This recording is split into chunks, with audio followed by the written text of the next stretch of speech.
I'll get this figured out some year. John, here you there, SDH AM. How you doing? It is a really cool day to be discussing stuff because of what happened yesterday at Atlanta Stadium. And we're going to get into a lot of the post game after that.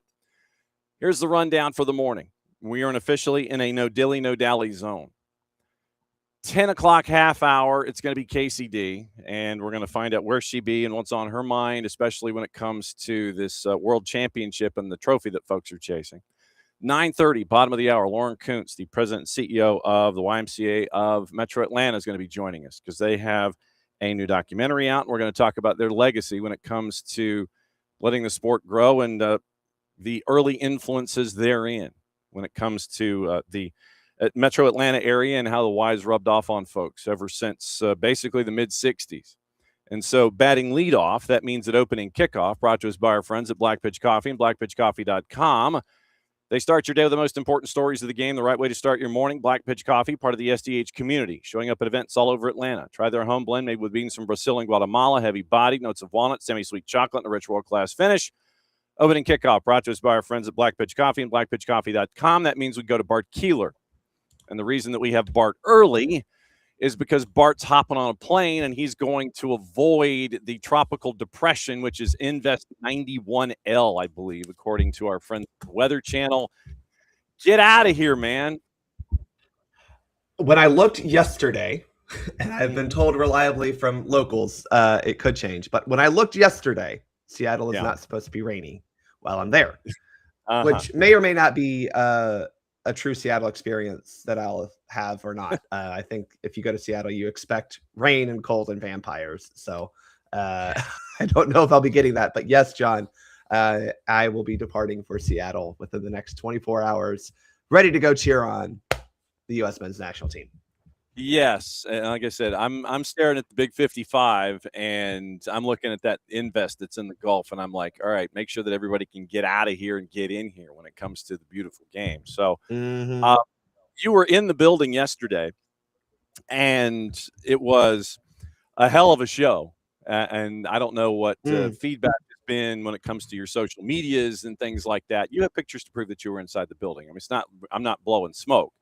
Because I'm sure that there are going to be like 140,000 people who are going to sit there and say, yeah, I was at that game, But you were there yesterday, and moments like what happened yesterday are why tournaments exist, why there are no easy games, and why allegedly, possibly, probably, maybe Alexander Sefrin ought to rethink sound bites from a couple of months ago.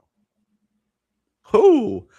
Yeah, John, yesterday was a great day for our city. I just want to put that out there first. I think that Atlanta really showed how awesome it can be and how great of a host it is. There were more Cap Verde fans than I knew existed in real life. I was like, wait, where'd y'all come from? And they were well represented inside that stadium. Yeah. Among, a lot of Spanish supporters. Oh, they were, and the Cape Verdeans were loud, brother. I mean, they were loud.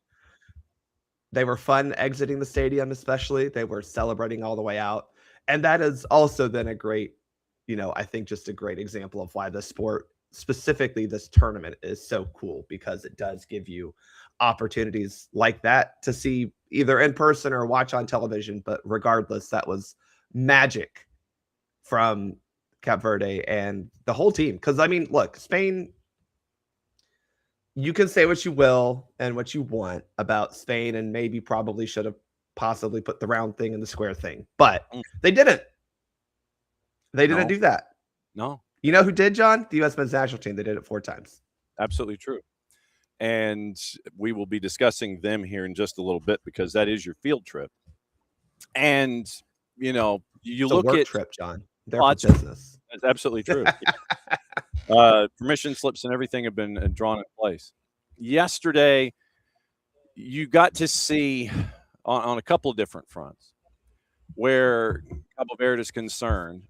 Steven Moreira, we've known him to be a certain certifiable pain in the you-know-what from his time with Columbus Crew. So he knew the building. He knew what to He expect. made sure he dropped that line.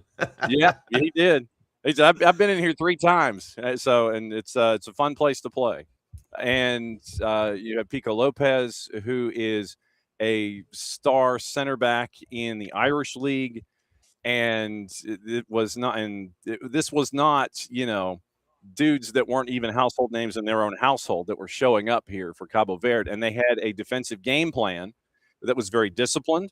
They were ready to defend for a full 90 minutes. They were happy sitting deep, and basically made an incredibly frustrating day for Spain to function when Oyarzabal doesn't even touch the Oyarzabal for the first 30 minutes.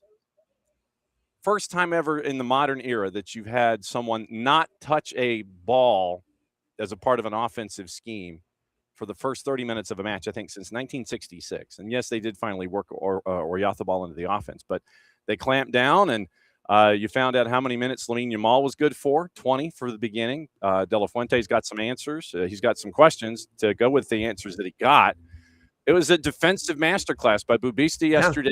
Yeah. And that's the thing. It's like for folks that may not dig pitching duels when it comes to baseball, it was a 1-0 game. It's scoreless through 7. You got to see a building turn on a heavy favorite. All the neutrals were there. Yeah, I want to see Lamine Yamal. But as the game went along, you saw all the neutrals turn in that building, and it would get louder and louder for Cabo Verde as it went. It was a fun exercise to gauge what was going on in that building with Spain and Cabo Verde yesterday. Well, I think it was, again, the magic of the tournament and the fact that people saw the heroic effort that a whole team was putting in. Every player on the team, starters, subs, we're all committed to it. And I think as a human, you can watch that and go, wow, that's really awesome. But as a sports fan, you understand what's really going on and how, again, just how committed they were, how fervent they were to the idea of defending and not allowing Spain to score. What do you think? And for philosophical, this is a philosophical question. A lot of people poo-pooed teams 33 through 48. How much of a reminder was yesterday? I mean, can you even quantify what yesterday was in a soccer sense? I asked Jason, and he couldn't. I mean, Pico Lopez said, "Yeah, it's cool and everything, but we didn't score."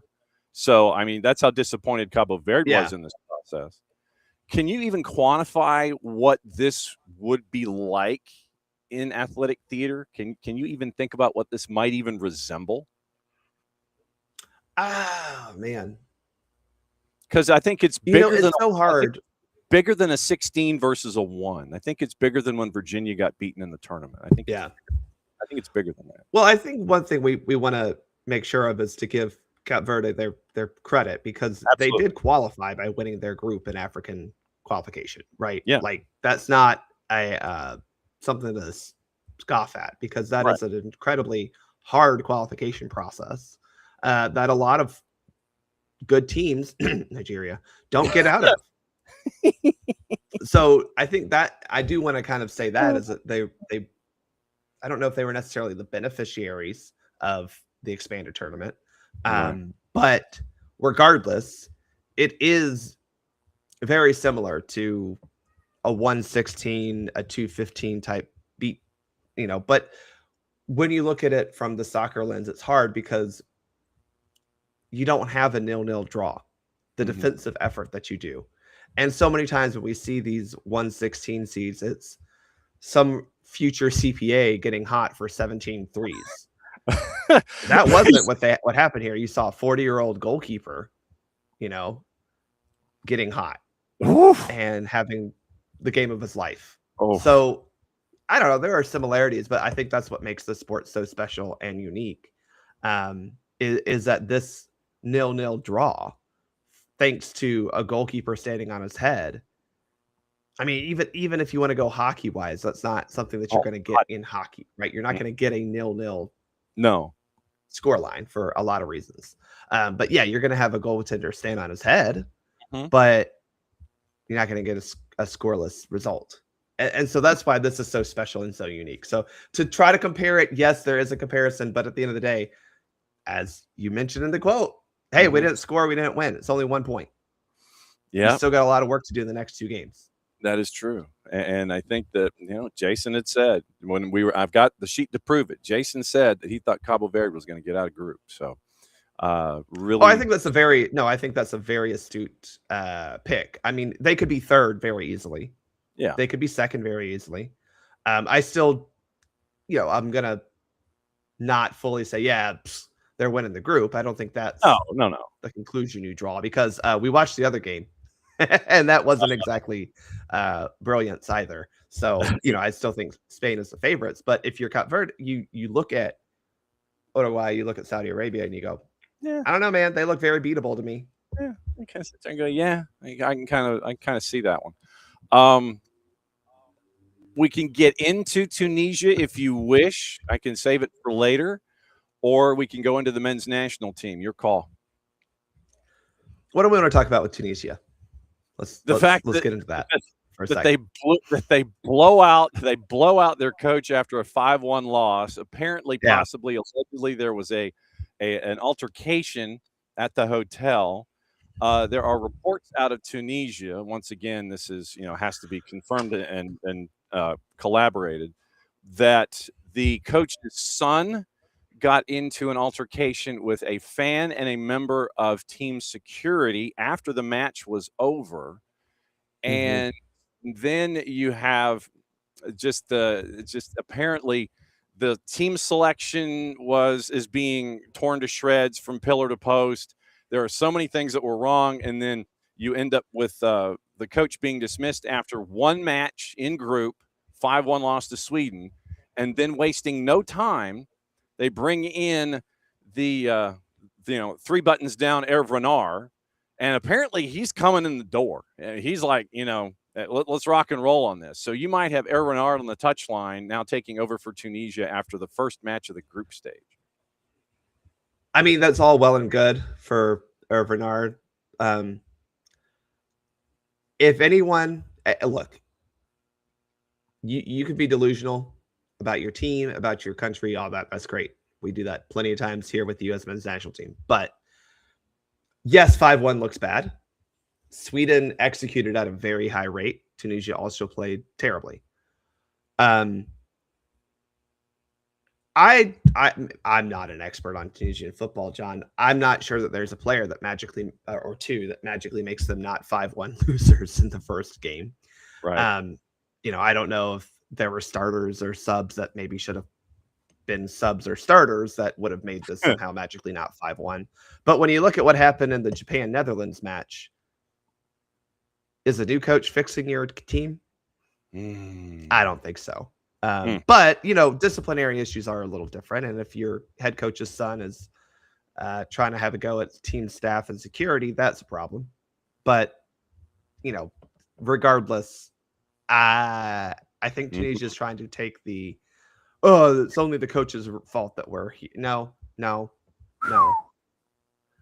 Y'all got your butts handed to you because you don't have a good soccer team. That happens. Yeah. And like I said, it was the team selection is being just absolutely put in the shredder in file 13 by pretty much any writer that is paying attention to Tunisian football. Yeah. I mean, good for them. I've seen that too. But again, I'm going, okay, so who's making it not 5-1? Yeah. Like that's kind of the as we begin to transition to the men's national team. There you go. That's something we talk about all the time, right? Like your player pool is your player pool. And we love the US. We have some great players here, but we understand that there's a cap on what our players are expectedly able to do, right? Yeah. Beyond a miraculous moment. What about Tunisia's telling? What about that player pool is saying we should have not lost 5-1? Now, 5-1 also could be a fluke in the sense that Sweden scored some goals that not fluky, but look, they finished the goals that they created, right? Yeah. They could have probably scored some more, but they had a good finishing rate in that game. That's not something you're always going to see. Yeah. That's fair. Mm-hmm. But like, again, 5-1, what's reducing that gap? Yeah. Who's reducing that gap? Mm-hmm. Yeah. That's the question. So it will be an interesting magnifying glass looking at Tunisia going forward. Now that you're properly hydrating, to discuss the men's national team as they go from Los Angeles to Seattle, and you go from Atlanta to Seattle for the Soccer for USPod. See, I mentioned it on the air. You can write it off. What are you looking at in this match? What are you bringing forward from match number 1 to match number 2? What are your thought points that you're looking at here? Yeah. I think number 1, you just look at the fact that we scored 4 goals. And I know that's simplistic, but when you look at the next opponent, John, who is a team that doesn't like to give up goals, that's important because we did find ways to score goals in kind of 4 different ways, which is good. You're going to need that against a defensively resolute team in Australia. Yes, your opening goal is an own goal. I don't care. It's the World Cup. I don't care how the ball goes in the back of the net, John. That don't matter one bit to me. If we win the World Cup on an own goal, I'm celebrating the hell out of that. So I don't care how it goes in the back of the net. But it was born out of really good individual play, but also team combinations and those societies that we talk about on the field. That's great to see. Second goal is some really good direct team play that finishes off with a great cross by your star player and a fantastic finish by your informed striker. Third goal is just, man, your informed striker being really dang good. I mean, the turn, the cutback, the finish, really dang good. And then your fourth goal is, I mean, I think they counted 20 some passes in the sequence. 26, yeah. Of unlocking. And look, Paraguay at that point in time was not exactly defensively compact. They weren't, bus upon bus. No. Which Australia probably will be, but that is what you need to unlock the bus upon bus upon bus that Australia is probably going to put in front of you. Yeah. And that is the positive that you look at that from that game and go, okay, we scored 4 goals. We're able to do that. And like I said, Spain didn't score 4 goals against a defensively resolute team. No. And I don't think this is a crazy thing to say. Pretty sure Spain has some more attacking talent than the U.S. does. Slightly more, Yeah, thank you. So that is the hope as you go into the Australia game, which is always going to be tricky because while I think they are the least talented team of the group, they are the team that plays the type of way that is the hardest to beat.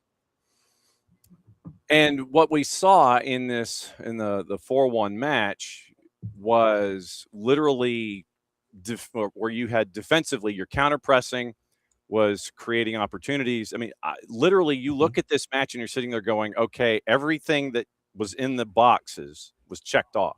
Counter pressure, creating opportunities, finishing, passing connections, making sure that everything was the way. Literally, I think everything that you had on the grocery list going into this first match, looking for keys to success, grocery list, you got to go down every aisle and find everything in the store that you were looking for. Yeah. I mean, seriously, from a tactics standpoint, yes, but then from a player standpoint, Christian Pulisic on his game. Got that for 45 minutes. Weston McKennie on his game. Got that. Even Malik Tillman, who is very steady and consistent, but sometimes that consistency is not as effective in a game. Super effective in that game, right? Yep. Like even that, right? Serginho Dest balling out. Like those types of things are even on that list. I mean, but you mentioned the counter press. That is the one thing that is the most, I think, irreplicable. Yeah, irreplicable. Thank you. Yeah. My mom, the English. In this game against Australia, because the likelihood we're going to have a lot of counter pressing opportunities against Australia is very low. Now, they do exist. And something that Turkey did a lot against Australia was catch them out when they had pushed forward a little bit. So those are opportunities. Turkey just couldn't hit the broadside of a barn if they wanted to. Mm-hmm. With another That barn. is going to be somewhat there for the U.S. But what we also saw from the U.S. was, and it happened mostly later in the halves, but I mean, there were a good 15 minutes toward the end of the first half, I think. Tim Reams, like, freaking at the top of the other 18. Like, I mean, he and Chris and Freeman were really high up. And we had all 11. I mean, it was a hockey power play. The goalie's been pulled. Like, we had that many guys inside the attacking zone. And it's a little concerning because we saw what Australia can do on the counter. Like, their ability to hit a pass to two really insanely talented and fast dudes is scary. But one thing that the high line, it's not a high defensive line, it's a high attacking line. And it just smothers teams and doesn't allow them a lot of chances to find that outlet pass. And again, that's something Paraguay didn't really find either. And they're apt to do that as well. So there aren't too many similarities. So that's where it is a little bit scary as you look at Australia. But there are going to be moments where you're going to have an opportunity to counter Australia. And I think those are when you might find your best luck. But most of the game is going to have to be played in their half, picking locks, finding ways to get in between those teams. So what are the plans for the Outlaws as they go in their various forms and cities from one end of the planet to the other? Is there an itinerary for you folks? There is an itinerary. So we will be at a place called the Harbor Steps, which is, John, if you can imagine, near the harbor. And we will have, it's free and open to anyone. We start at 9 o'clock on match day. We also have a night before event there starting at 6 o'clock on Thursday. Free for anyone to attend. You can buy food and drink there. There's a bunch of pubs and everything at that area. Think of it as, I don't know if you've been to Kansas City for the Power and Light District. It's very similar to that. And so we'll be there. Then we're marching into the stadium. Well, some people will march. I don't know, find a way. My knee is still in recovery mode. But you're gonna saunter instead of marching? Okay, I'm going to, yeah, I might find if someone can, one of those rickshaw guys, maybe give me a ride to the stadium. We'll see. Weirdly though, John, and I'm going to bring this full circle back to Atlanta. Seattle has this thing called public transit too. And you can get on it and it will take you places in the city and you don't have to drive or walk. Atlanta's showed out pretty well the other day or yesterday too. So weird how that works. Absolutely true. So please, if you would, sir, avoid all of the meteorological challenges that seem to be heading this way. Have a fun business trip. Notice I said business trip. That way you can write it off and everything's fine. And yes, I've put in my very, very demure shopping list with you if you have 13 seconds to find the material when you are in Seattle. I'll be around, John. So text me that list and I'll be around especially Thursday. I get in. I'll have all day Thursday to do the fun stuff in Seattle. Sweet. I'm bringing you back the whole fish from Pike's Place Market, right? That's what you wanted? No. Yeah, exactly. That's going to stink up the joint. Be safe, my friend. Go have fun. And then we'll catch you on the flip side and talk about match day 2 for the USMNT. Be safe, my friend. We'll see you soon. All right. Yes, sir. Y'all have fun. There he goes. Bart Keeler, everybody. Bart's gone. And so Bart is heading out west, and he will be there for match number 2 in the group.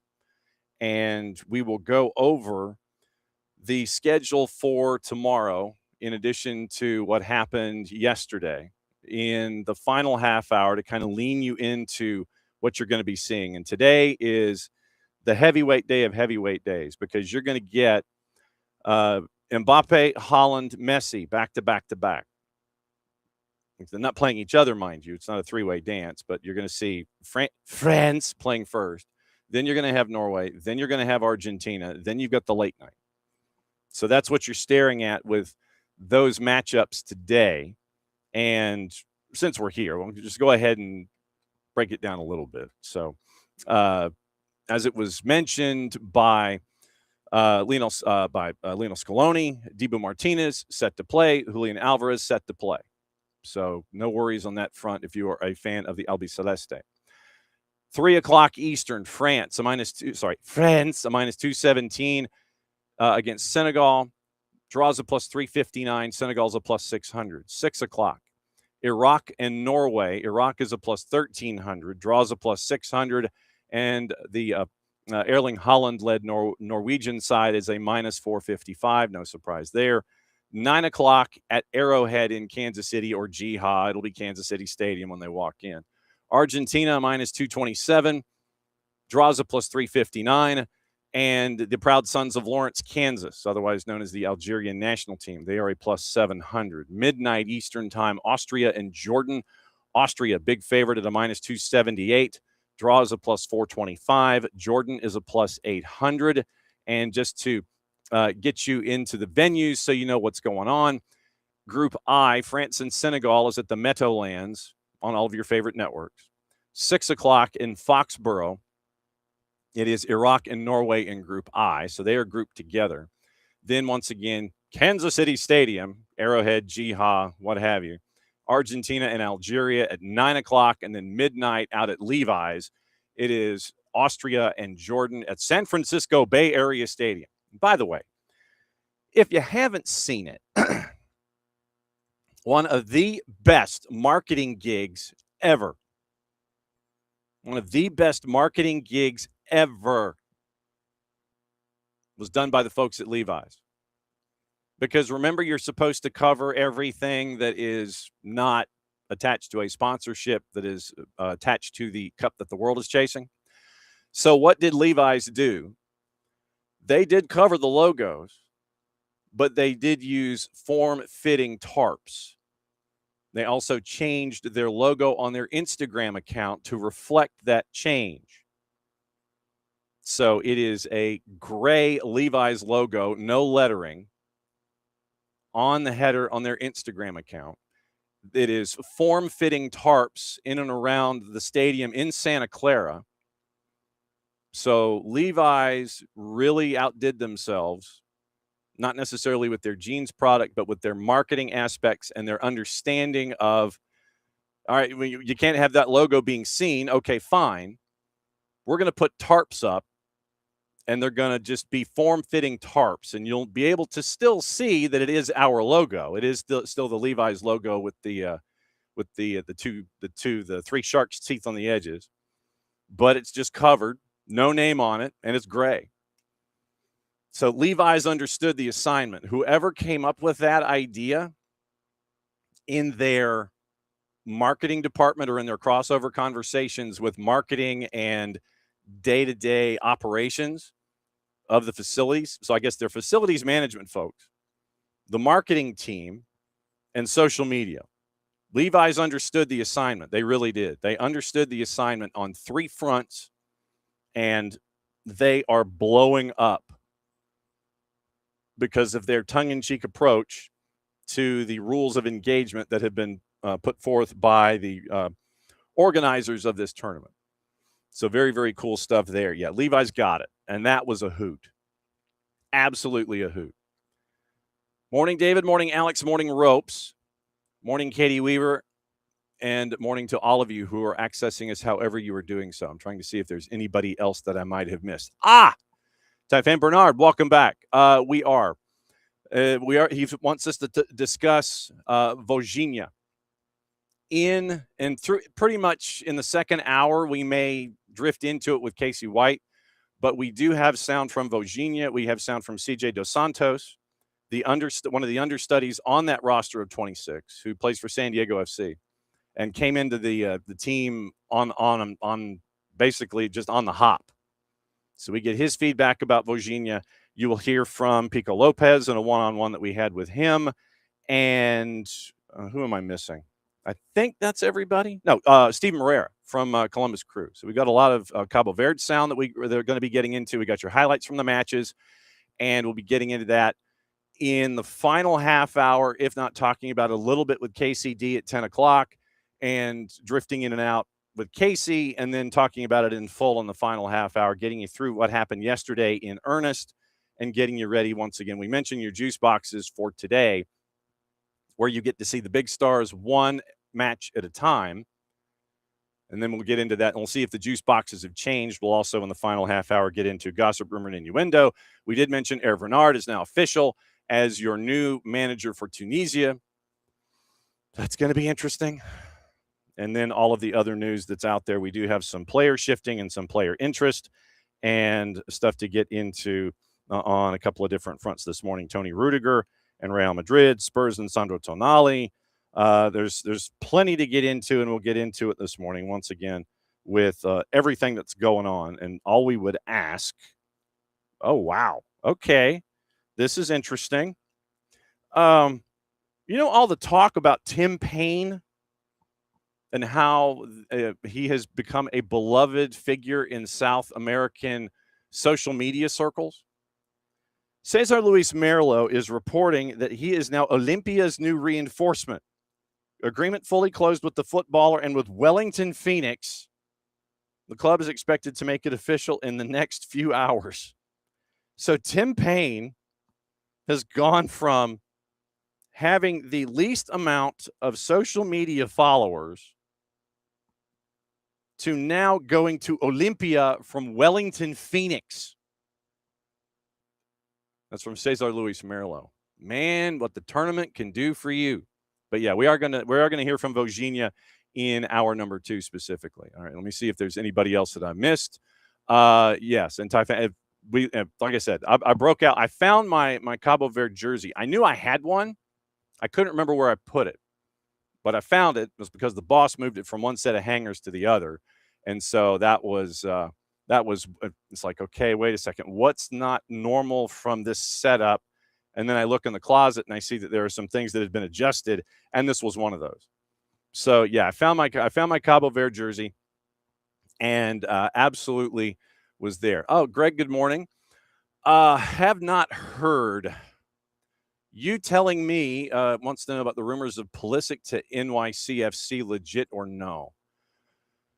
Since it's City Football Group, who knows? But, Greg, you telling me, and we can workshop this in the final half hour as a part you might have to remind me. This is the first I've heard of something like this. He'd have to be extricated from his contract in Serie A, and then he would have to, which City Football Group I'm sure would do, but then you've got to figure out all of the other elements that are attached to it, meaning players, GAM, TAM, DP, when does the contract kick in, those kinds of things. So this is the first I've heard of it, but we can workshop it and we can do the token searches and see if there's if there are any journalists that have seen anything. And Greg, if you have, go ahead and put it in the Twitch pitch, and like I said, we can walk through it and figure it out. But you mentioning it is the first that I've seen it. So we'll see what it brings to the table and go from there. But I have not heard anything about this. I haven't. So, but like I said, since it is in fact the silliest of seasons, that anything is humanly possible. Do not put it past anyone on anything when it comes to rumors this time of year, because you're in the off season for European leagues. MLS kind of has to pay attention because after this season is over in the calendar year of 26, remember you've got the sprint season. Okay, you saw it. Okay, that's interesting. You probably have better LinkedIn links to follows and things like that. Okay, so Pulisic. See, now you got me. NYCFC. Okay, so Pulisic, NYCFC. Gazzetta. Okay, so Gazzetta dello Sport. Okay, so this is Gazzetta. Report from Gazzetta claims City Football Group and Roma both made recent transfer offers for Christian Pulisic. City Football Group trying to bring him to NYCFC. Same report indicates Milan wants to keep him, but. Okay, so and is everyone circling back? Okay, so everyone is circling back to Gazzetta. And let's see. Ruben Amorim has apparently now made the front page to AC Milan because he's wearing the scarf. We don't have anything involving a contract with him with a pen hovering over said contract and a smile on his face. But I imagine that's kind of where we're at. So, all right. So Gazetta is mentioning Amorim as the new devil, but in their actual Twitters, they're not really mentioning anything. So the New York Post, and this is what happens, I guess, when I am locked inside a building. So let's see. New York Post, Colin Ward, City Football Group. Now this is once again. Okay, so everyone is circling back to the Gazetta report. Long been rumored to make a splash because of Dylan Butler Estates opening in 27. So Gazetta alleges AS Roma also submitted the inquiry. Milan owner Jerry Cardinal and Zlatan have completely different ideas and want to rally even closer around their star. Pulisic joined 3 seasons ago. Ibrahimovic obviously now working with Fox for the tournament. Not reported by anyone else. Okay, here's what New York Post says. But once again, you're looking at Gazetta and you're referencing this off of the New York Post article. New York Post, for what it's worth, take the information at your own peril. Move has not been reported by anyone else and seems unlikely. Pulisic is worth 40,000 euro. 40,000? That's 40 million, I think. It's got to be 40 million because they're missing 3 zeros. According to Transfermarkt, and is at the peak of his powers. NYC's record transfer fee is $8.5 million for Nico Fernandez and Alexandru Mitrice. So that would be the other part in this. Transfer fee, if Transfermarkt has him at 40 million euro, then you're kind of sitting there and you're going, okay. So it would have to be something that would fit financially. City Football Group wouldn't flinch in trying to pick him up, but you're looking at something that you would have a transfer fee attached, and you're kind of going, so we'll see what happens. So Christian Pulisic, we'll keep an eye on it, but once again, it's City Football Group, and we will find out. All right, this one's fun, and I'm going to bring in Lauren here, and I'm going to disclose something that she does not know about me as a person. And just to let you know, the YMCA now has their story out from the days back in the mid-'60s. The Y in youth soccer in the Atlanta area dates back to 67 in the Atlanta Chiefs, something has been near and dear to Jason's heart. The Chiefs partnered with the YMCA of Metro Atlanta, and they were ambassadors from the absolute beginning. So now we bring in Lauren Koontz, and we find out the rest of the story. This is where that Paul Harvey drop would happen. And man, Lauren has a multi-screen. She's got multi-camera going. This is kind of cool. So let me bring Lauren in, and it's going to be a fun conversation breaking everything down involving the Y, meaning the Y and as in the YMCA. And we will start our conversation with Lauren about what the Y does and what the Y has done here in the city of Atlanta and beyond. So let me bring in Lauren. Lauren, you got your ears on. I can hear you. I can hear you clicking. You can't hear me. That's weird. I can hear your office. I hear the office. So tell you what, let me duck you back into the green room. So let's do that. I can hear you though. So I'm going to start shooting messages. So we'll find out what's going on here. So I can hear Lauren, but she couldn't hear me. So all right. So let me once again. I'm gonna pass notes in class, and I'm gonna go. Let's see. So I heard. Let's see. Here's what I'm gonna do. So apparently she just couldn't hear me.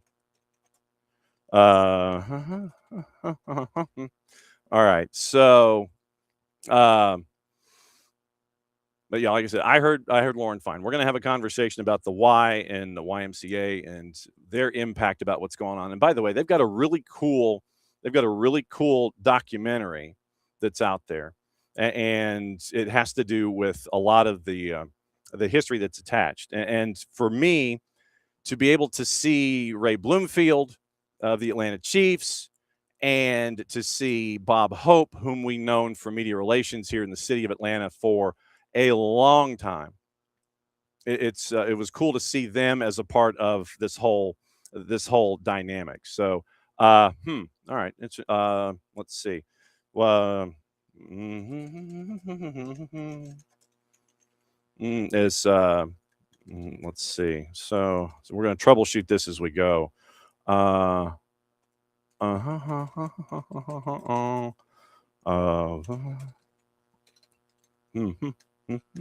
sorry. I know this is all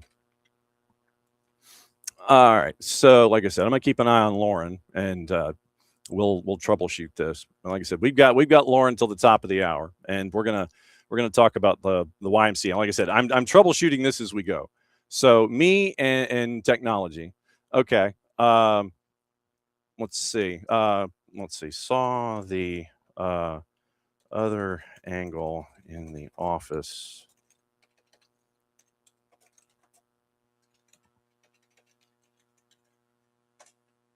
All right, so let's try that. So,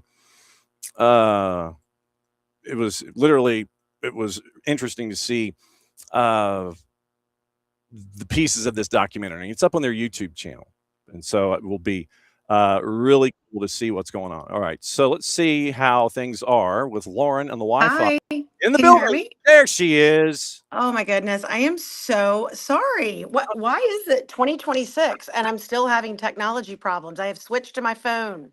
Yeah, I'm right there with you.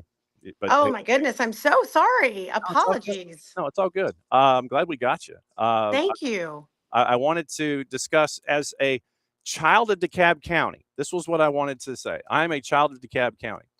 And when you had in this documentary and as a part of this story, when you had Merck on walking through Lakeside High School, I'm like, yep, I know those halls. Class of 19 something something. That's me. So I'm a Lakeside kid. I'm a DeKalb County kid. So I grew up with the DeKalb County Y. If I could get my upper plate to work this morning. What has it been like for you to see the Y continue its place that has been going 60 years plus? What's it been? She froze. Of course she froze. Yeah, so we're gonna be dealing with this stuff too. So I'm back. Hopefully you can hear me. Yep, you're good. It's And froze again. So all right. So hang on. Tell you what. Go make sure you're on your Wi-Fi. Let's see. So are you on the in-house Wi-Fi? I am. Okay, cool. That's a good start. I'm trying to see. Then we got to see Safari. What the browser is, because I think there's a specific browser that's attached. So, and Okay. here we go. And with the freezing, unbelievable. And that's all right. So it's she's wandering outside. Okay. I'm now wandering through the office trying to find a spot. So it has been amazing. So we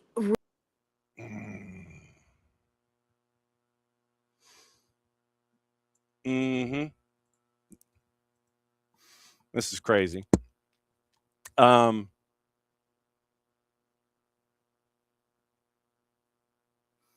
me try something here. Next time she pops in, I'm going to try something. So 10 good minutes with Lauren Koontz. I will take it. All right. So hang on just a second. All right. So, all right. Hit me. Okay. Can you hear me? I can. I don't know what's going on. It's been amazing. So we really didn't how unique and amazing this story was. So 1967, the Atlanta Chiefs, first professional soccer team, comes to Atlanta. And the story is so amazing because so many people didn't really even know what soccer was. And so the Atlanta Chiefs, these players all came to the Decatur, DeKalb Family YMCA is what it was called at the time. And basically they came to teach the kids so they could build a fan base. And all of a sudden in 1967-68, it goes from no one playing soccer to within 6 years, 8,000 kids playing soccer in DeKalb County, and really just changing the entire landscape for youth sports, not just in Atlanta, but because the Y is all over the country, all these other Ys around the country thought, oh my gosh, this is the most amazing game ever. And it just spread like wildfire across the country. And so really, when you think about, the Y is known for inventing basketball. We're known for inventing volleyball. We're actually known maybe for also inventing Father's Day. But what a lot of people don't realize is that the rise or the birth of youth soccer in the US started at the Decatur YMCA in 1967, 68. So just to have this kind of full circle moment, to have all of these fans come to Atlanta for the World Cup and to be able to talk to people like you who experienced that entire phenomenon during that time, and kind of grew up with it being really normal. It's just crazy. It's so cool. It's so fun, and it's really just an amazing story. And we're really proud to just be a part of it. So, what has it been like for you since I think 2012 was your first years that you were attached to the YMCA? Yeah. Yes. What's it been like for you, say, over the last 15 years to see it grow in that particular sphere and learn about the history and see it continue to grow and evolve? What's it been like for you specifically in this 15-year window, in addition to Mhm. what's happened since the mid-60s? Well, I think what's really unique is I grew up in a small town in South Georgia and we didn't have a Y. So my very first experience with the Y is here in Atlanta, where my kids, both at 3 years old, learned to play soccer at the YMCA. And I think that's a story that's just really out there for so many families. And, I always kind of joke, I didn't know who the executive director of that local YMCA was. I certainly didn't know who the CEO was. I knew Kyle, the sports director, the guy that was out there making sure that the fields were ready. So my entire personal journey of coming to the YMCA all starts with my daughter at 3 years old, basically like picking daisies and running after a ball in the wrong direction, right? But she ended up getting on a team that stayed together for 10 years. And those girls are still in touch with one another. They went to different schools, they went on to different colleges. But I think that's the power of soccer. That's the power of a story like this, is that it brought people together. It brought kids together. It brought families together. And I think, what I love about soccer is any kid can get out there and just play. It just takes a ball and a pair of shoes. And, we're an organization that offers financial assistance to any kid who needs it. So the Y is always going to be a place that you can pick up the game. It's always going to be a place that everyone's welcome. I like to say that the Y should be the most naturally diverse place in a community. And that's what I love to see on the soccer field. When I go out to any of our soccer fields, you're looking at really just a representation of what Metro Atlanta looks like on those fields. And you're watching kids really, learn how to win gracefully, learn how to lose gracefully, learn how to play as a team. It's just an amazing thing. And I think so much of what made the story of soccer here in Atlanta and at the Y and that rise of youth soccer in the US, what made it so amazing really comes back to that sense of community that happens on the field. And so it's like, while it's grown and while it's exploded, in many ways, the beauty of it, it's still really the same as it was when it started back in 1967, 68 at the Decatur Family Y. President and CEO of YMCA Atlanta, Lauren Koontz, hanging out with us. I do have a question about Southeast Georgia. I will finish with that because Sure. my normal high school golden retriever brain kicks in when it's like, oh, Southeast Georgia. And so I will ask that question as we go. When it comes to the Y and its mission, Mhm. is there something that is a common misconception that can be corrected here with you talking to me as a part of the education about the Y and what it does?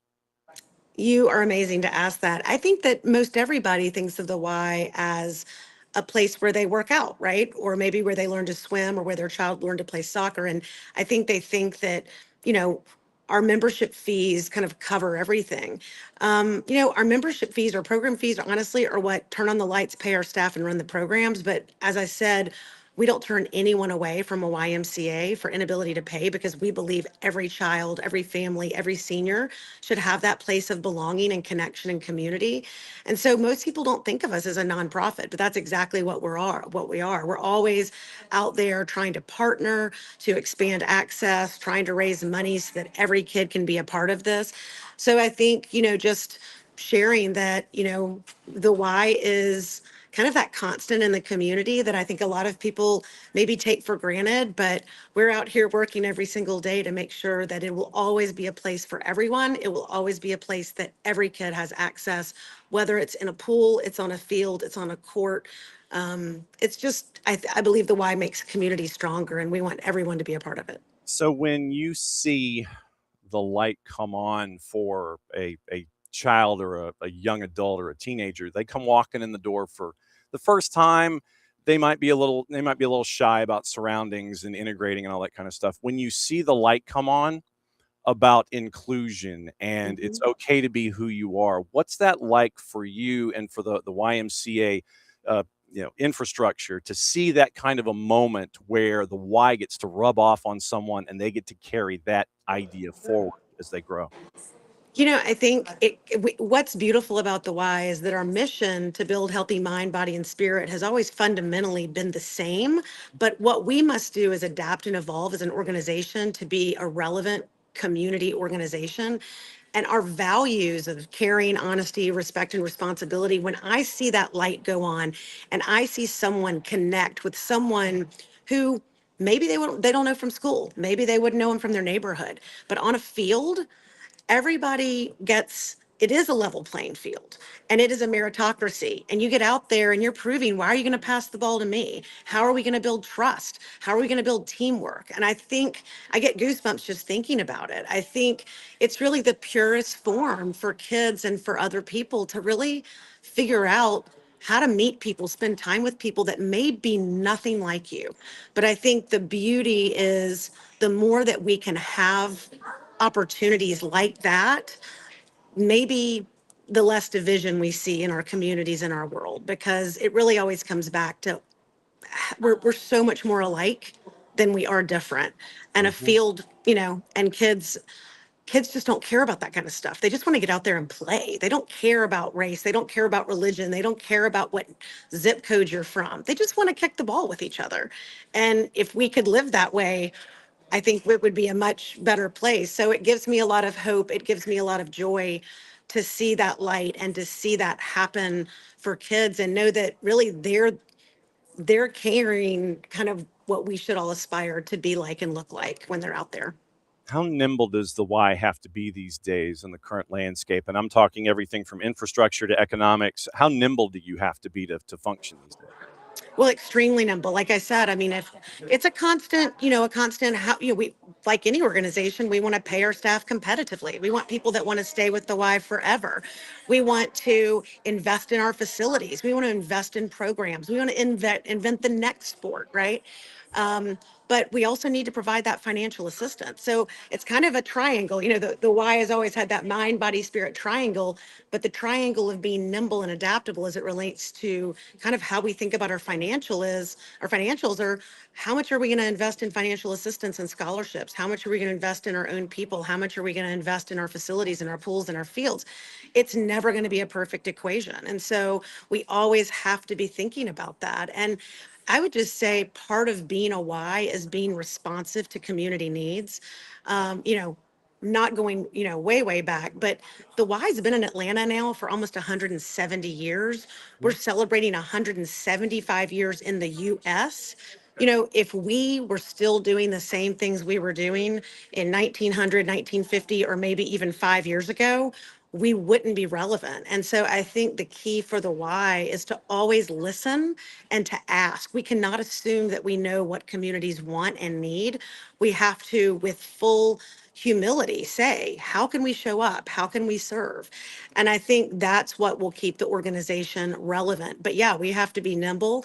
We do a lot of things. We play in a lot of spaces. And so it requires, again, keeping your ear to the ground and being willing to say, gosh, I might not have all the answers, but I need to listen and figure out how we can show up and be the best partner in a community we can be. Okay, so then as a child of St. Simon's, was it Glen Academy, Brunswick, or MCA? Glen Academy, which sounds like a private school, but is the one of the oldest public schools in the state. Started in like the late 1700s. 17. Our mascot was the Holy Terrors, which The is Red so very Terror. like 1800s. Yep. Yeah, I was actually a cheerleader for every sport there was, and imagine how many cheers you had to come up with the words Holy Terrors. It doesn't exactly roll off the tongue, but you learn it. Yep. And I did cheer for soccer as well. The Red Terrors of Glen Academy. I That's know it. right. I know exactly where that campus is, and it's always been fun to go down and see what's going on. Lauren, I can't thank you enough for hopping on. I know that you're like one of the busiest people on this or any other planet in our solar system, and thanks for letting us know about the documentary, letting us know about history and future and present and all of the tenses that are involved with the Y. Thanks for dropping by. Well, thank you so much for sharing the story and putting up with my technology issues. You're the best. It's all good. And so Okay. Lauren's going to go and go have the rest of her day, maybe a cup of coffee, all the things. So be good. We'll see you soon. Thanks. Lauren Koontz, Metro Atlanta YMCA, Grand Exalted Poobah. She is president and CEO of the Metro Atlanta Y. So very, very cool stuff there. All right. It is after the top of the hour. And it is now that time on a Tuesday. And we get to find out where on the planet Kacey D is. And we're going to find out where she is and figure out what's going on. And if she is, I will say this as we bring Kacey D in.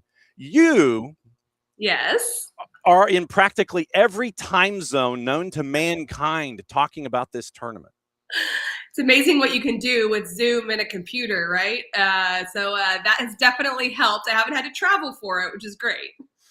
So you graciously get to spend the time in this busy universe of yours with us Tuesdays at 10 because it is Kacey D Where You Be, and she'd be at home for another month or so while she's looking at what's going on at the World Cup. What topic would you like to discuss first? Like I said, it's an open book because we've had a week to look at stuff. What topic do you want to hit first? We have to talk about the US men. Okay. I'm still so excited about that performance. So we got to start there. All right. So then, as I continue to spill my drink on my Cabo Verde jersey, it seemed like it was about as perfect a performance as you could see, and literally you could take it a phase at a time, whether it's offense, defense, what have you.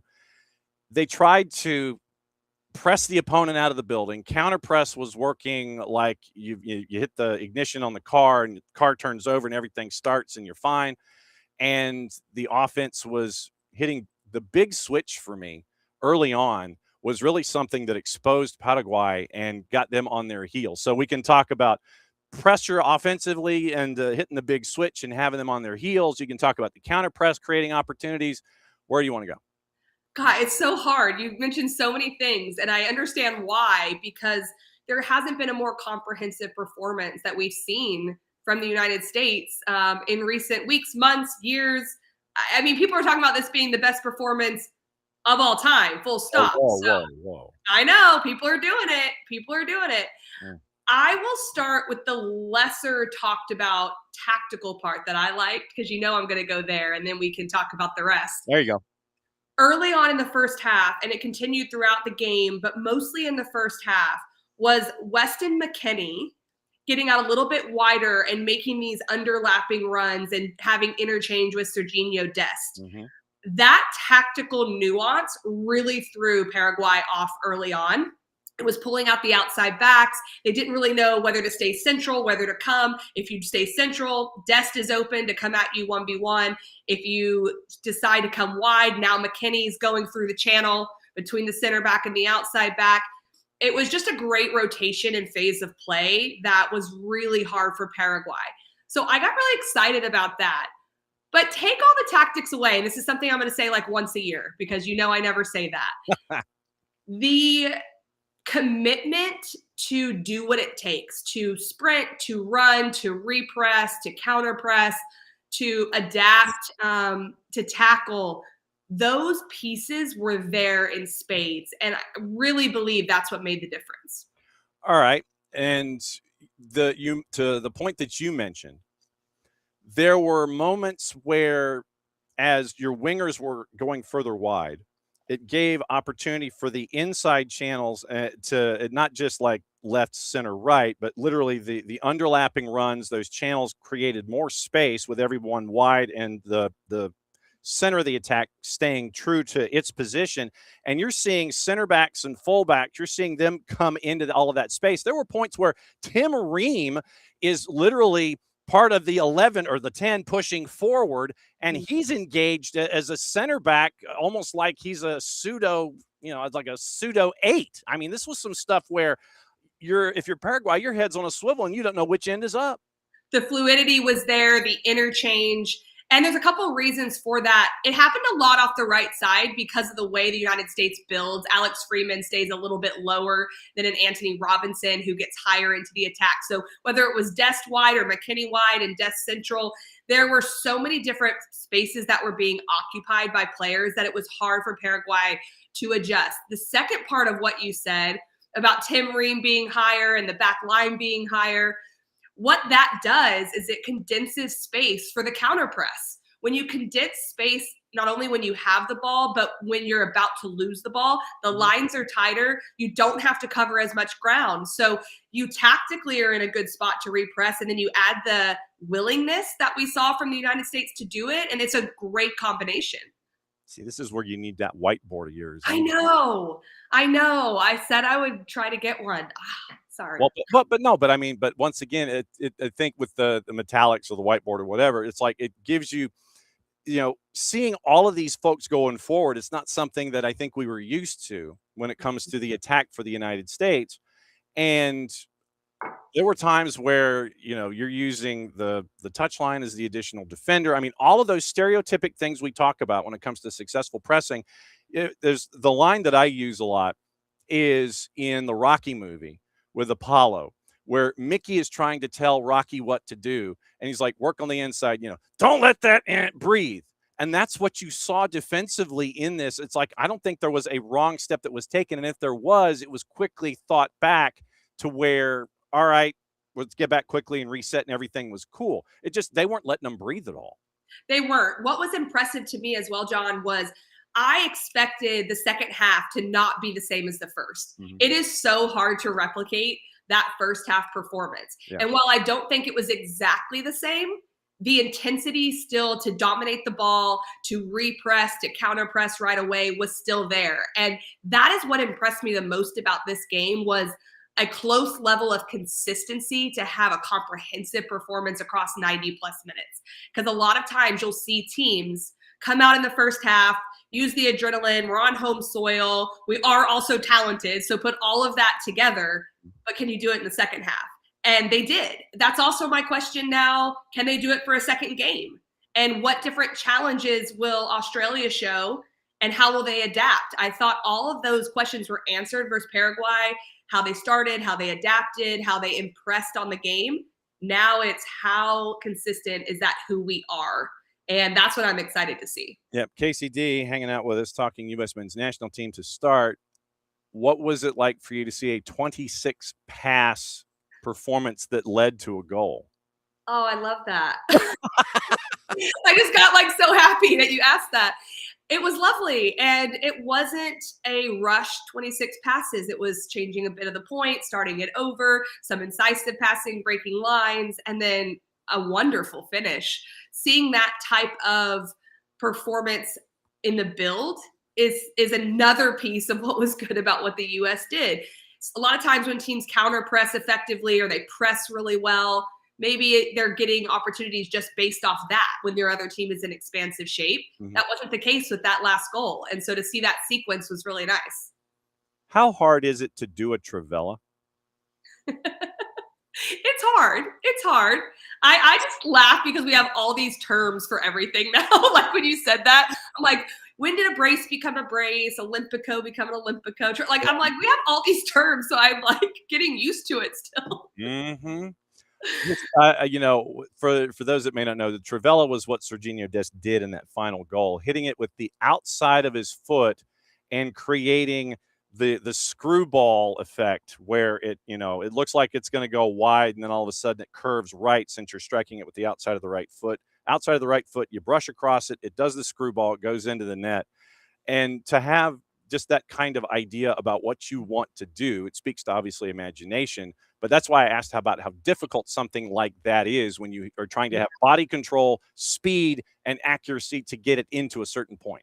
Technically, just in general, it's hard. I remember working with my dad when I was really young. He played at a professional level, and we were just knocking the ball around. He's like, okay, we're going to start with the outside of your foot. Like, where does the ball need to be able to hit it with the outside of your foot? Do it with your left foot too, Kacey. Like, and I would work on the outside of my foot. And I finally got to a point where it was quite natural, and I was fine with it. And then I got into coaching, and I realized how many young players do not do it, and it's like actually awkward for players to do. So it is a technically very hard thing to do. Then you add in the fact that you're making a finishing choice while doing it under pressure in a stadium filled with people at the World Cup. I mean, unbelievable technique, but that's what happens when you prepare. In moments of pressure, you don't have to think. That is in his tool set, and he was able to complete that because he has worked on it for years and years when it didn't matter. And now when it matters, it comes out. I want to ask about Malik Tillman in the midfield and the attack. I want to ask about Flo Balogun and what we saw up top, because you have literally, it's like going into the ice cream. You're going into the ice cream chamber in the grocery store. It's like, no, I want this one today. I want this one today. No, I want that. So midfield or forward, where do you want to go next? Midfield. Go for it. All right. So midfield, you saw a lot of we mentioned the interchangeable pieces. We saw a lot of the connection that was there in the midfield to help necessitate the attack. And so you're having to do two things at once. And in this match specifically, you didn't have to cover Tim Ream a whole lot. You got to focus on things offensively. And the reason I include Tim Ream into this is because if you have wingers or your other center back going forward in this setup, Ream can be exposed if you got folks going too far, but then you have your midfielders who can double back and help you out in that aspect. It takes a lot of, I guess, technical, wherewithal in your head to sit there and go, okay, so-and-so's going forward. I've got to help out back here. I can't go as much forward as I'm used to. So just the interchangeability that we saw in the attack, and once again, knowing that Ream is going to be there, that you've got to protect him as well on defense. I'm going to put a disclaimer out there because I can't talk about every player because I don't think there was one bad performance in this game. Like, there really wasn't. I thought Des started a little slow, and then he was awesome. Like, after that, like, he had a few missed touches, like, the World Cup, the beginning. But I can't talk about everyone, but everyone had such an amazing performance. I want to point out Tyler Adams. Right. He is a huge reason why Tim Ream is protected. Chris Richards is also a reason. Like, everyone was doing their job, but Tyler Adams covered so much ground, and he covered from inside to outside as well. So if he needed to get in the outside channel and make a tackle, he did that. He was covering all that ground. What that also did is it allowed Tillman and McKennie to play with a lot of freedom.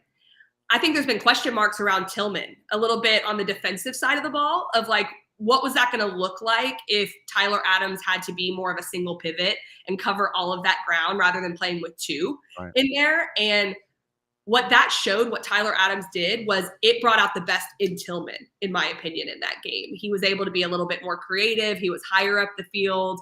And I thought that was one of his better performances that we've seen from him and being able to dictate some play. Now, up top, you had Flo Balogun as a part of the approach up top. We know that Christian Pulisic is going to be active there. How does it feel when somebody kicks you in the calf? Not great. Like someone just rakes you from behind. It's not a good feeling. And right now, the notion is that that Christian Pulisic was pulled out after 45 because of that kick to the calf, and then trying to reorient your running so that muscle isn't sitting there and barking at you the entire time. That's been the focus, sitting at the final 45 and then getting ready for the matchup coming up here in Seattle. When you look at the forward grouping, Ricardo Pepi came in late, and he was kind of, tasked to make sure just everything was locked down, take advantage of opportunities when they're there. When you look at the forward grouping, what stuck to your head in match one? Balogun is a finisher. Mhm. That's ultimately what separates him, and we saw it in this game. Mhm. And if you're Mauricio Pochettino, you are wanting your goal scorer, your finisher, to get that goal. Mhm. Now, to get two in the way that he did, I don't know if anyone would have necessarily dreamt up those types of goals. I thought him having those moments is going to be great for him going forward. Nines operate on that, like secret sauce. They feel good. They feel confident. They have the swagger. Like, you want your nine to feel that way. And so that, I think, is really good for the United States. I loved the confidence that he showed in being able to have those finishes. I didn't think in his send-off game he was particularly confident in and around goal and wasn't touching the ball a lot. Now, it's Germany versus Paraguay. Like, we have to point that out. Yeah. But he's not thinking that. He's thinking, I got a brace at the World Cup. Like, let's go. Bring on anybody. And that side of the game, the mental side of the game, is so important for him. I loved his work rate, his back-to-goal play, but it's ultimately the finishing that's going to separate him and what the United States needs. So what kind of a match are you anticipating with Australia? What we saw from Australia was a low block and counterattack system against Turkey. Mm-hmm. I expect that against the United States. If I watch what the United States did against Paraguay, I'm a little concerned because Paraguay was forced back into a lower block. I think forced back into it. They wanted to play a bit lower, but also forced by the United States.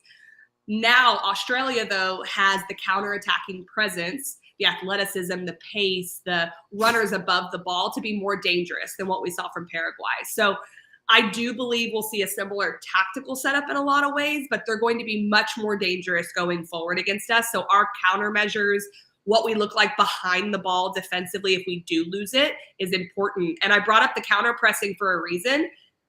And the consistency, we have to repress well. If we don't, Australia can break out very quickly. Yeah, and we're definitely going to be keeping an eye on those things since they're in the KCD spot shadow. That means we have to pay attention to those kinds of things. Exactly. First match yesterday here in Atlanta, and there was some poo-pooing internationally.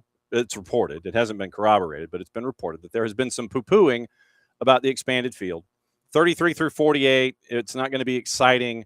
It's not going to be, it's not worth, bringing in all these extra teams because it's not just going to be an exciting watch. First match out of the blocks at Atlanta Stadium, pretty much put that theory and shoved it into file 13 when you got to see a very disciplined defensive effort from Cabo Verde because, and we've talked about it, Steven Moreira from Columbus Crew is a part of this. Pico Lopez, who is one of the top center backs in the Irish League, is a part of this. And when you've got a keeper that is just out of his mind, literally, Vojinha looked like he was flying, to take the F1 reference from Sonny Hayes. When you have all of that come together and you frustrate Spain the way that you did, it was a masterclass by Bubista, what we saw yesterday, and Spain's got some stuff to think about now. They certainly do. That's what the World Cup is about. I love seeing results like that.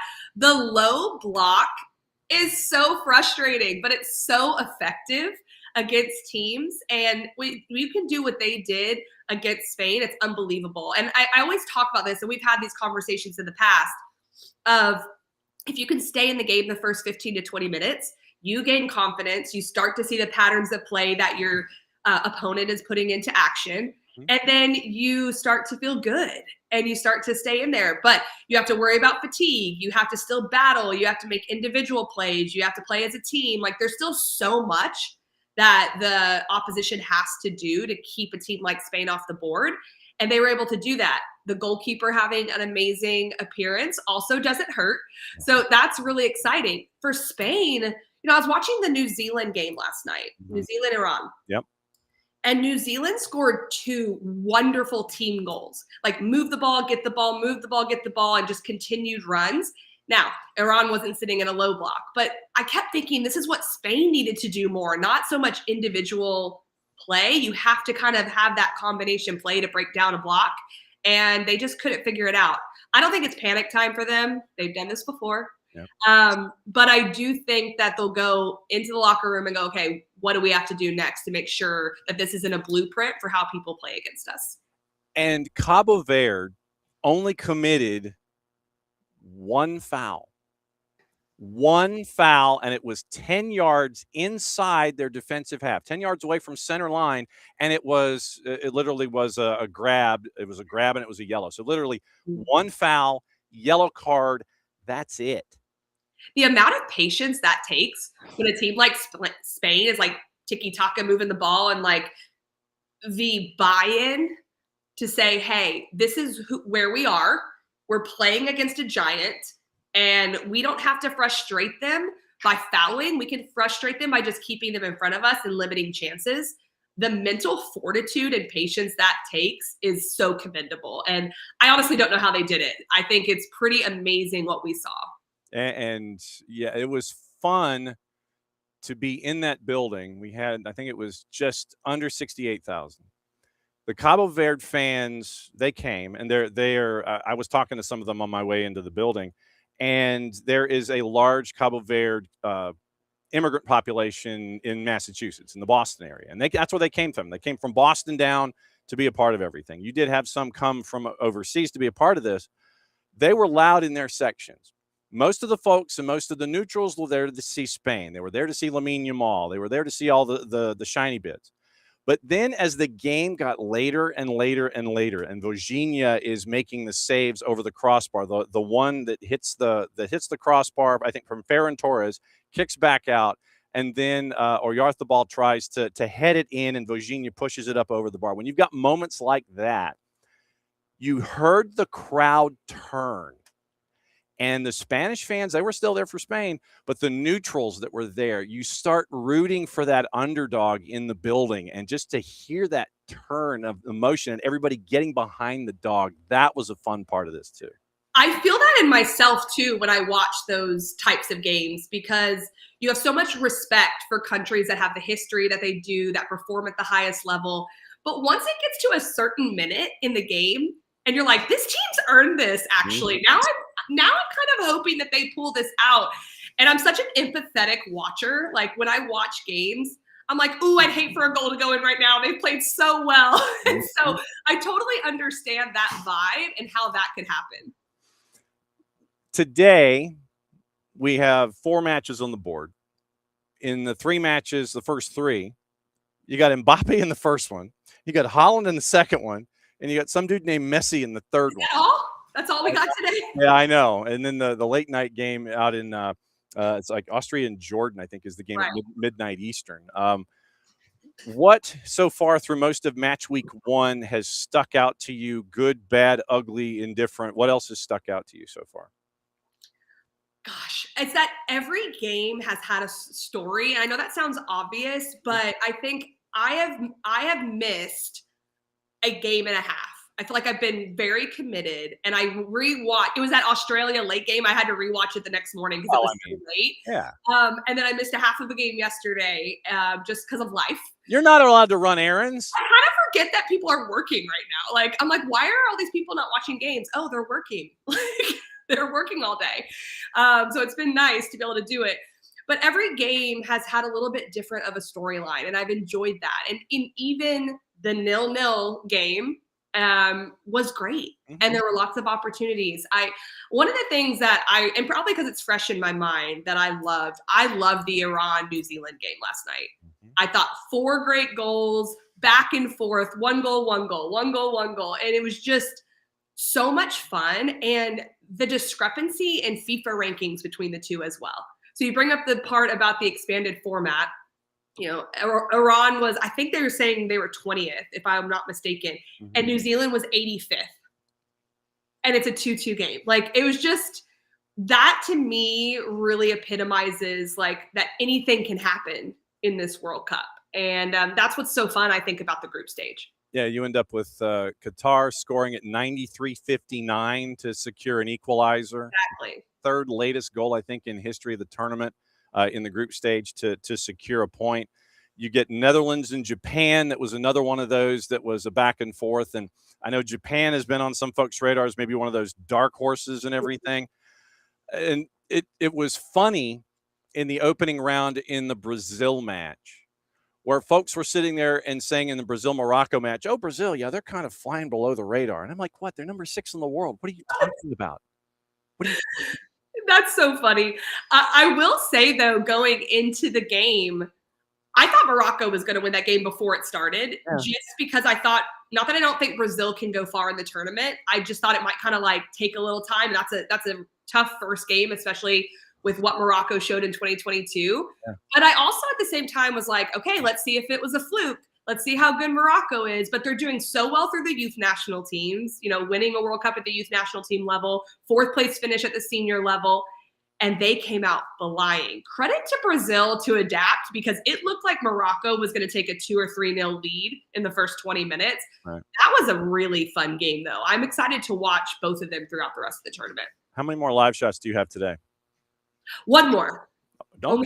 Only one. I got you and one more. I'm doing Dallas, which is down, so that'll be fun.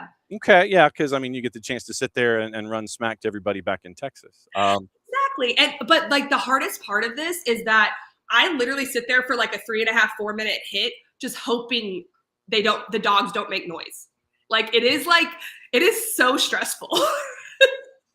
So you're still dog sitting Owen's buddy? Just till today, and then I'm down to one dog again. I actually later today will be down to just Owen. So okay, well, but I mean, you know us. We don't care if Owen and his buddy are sitting there and they're flying around in the background. I mean, you can probably hear they were playing for like 30 seconds. And I was like, "What is going on?" And then they stopped. So yeah, mommy looked over at the left-hand side, and Owen was like, "Okay." That literally, Owen knows the look. So. Oh, yeah, Owen knows that. As always, it's great to catch up with you, and great to see that. And by the way, if you don't follow Kacey on her socials, Kacey D. White on the Insta, the Gram, or the IG, whatever the kids call it, she's posting like all these pictures of all these double boxes where she's in and getting to talk about everything all around the planet. So it's fun to see you working your way and sitting there and saying, okay, I'm here, all these different places. It's really cool to see that you're making that kind of an inroad when it comes to everything here in the tournament. Thank you. It's been fun. Major League Soccer's gotten me a lot of those opportunities with different Fox affiliates around the country, and the times are crazy because of being on the East Coast and all of that.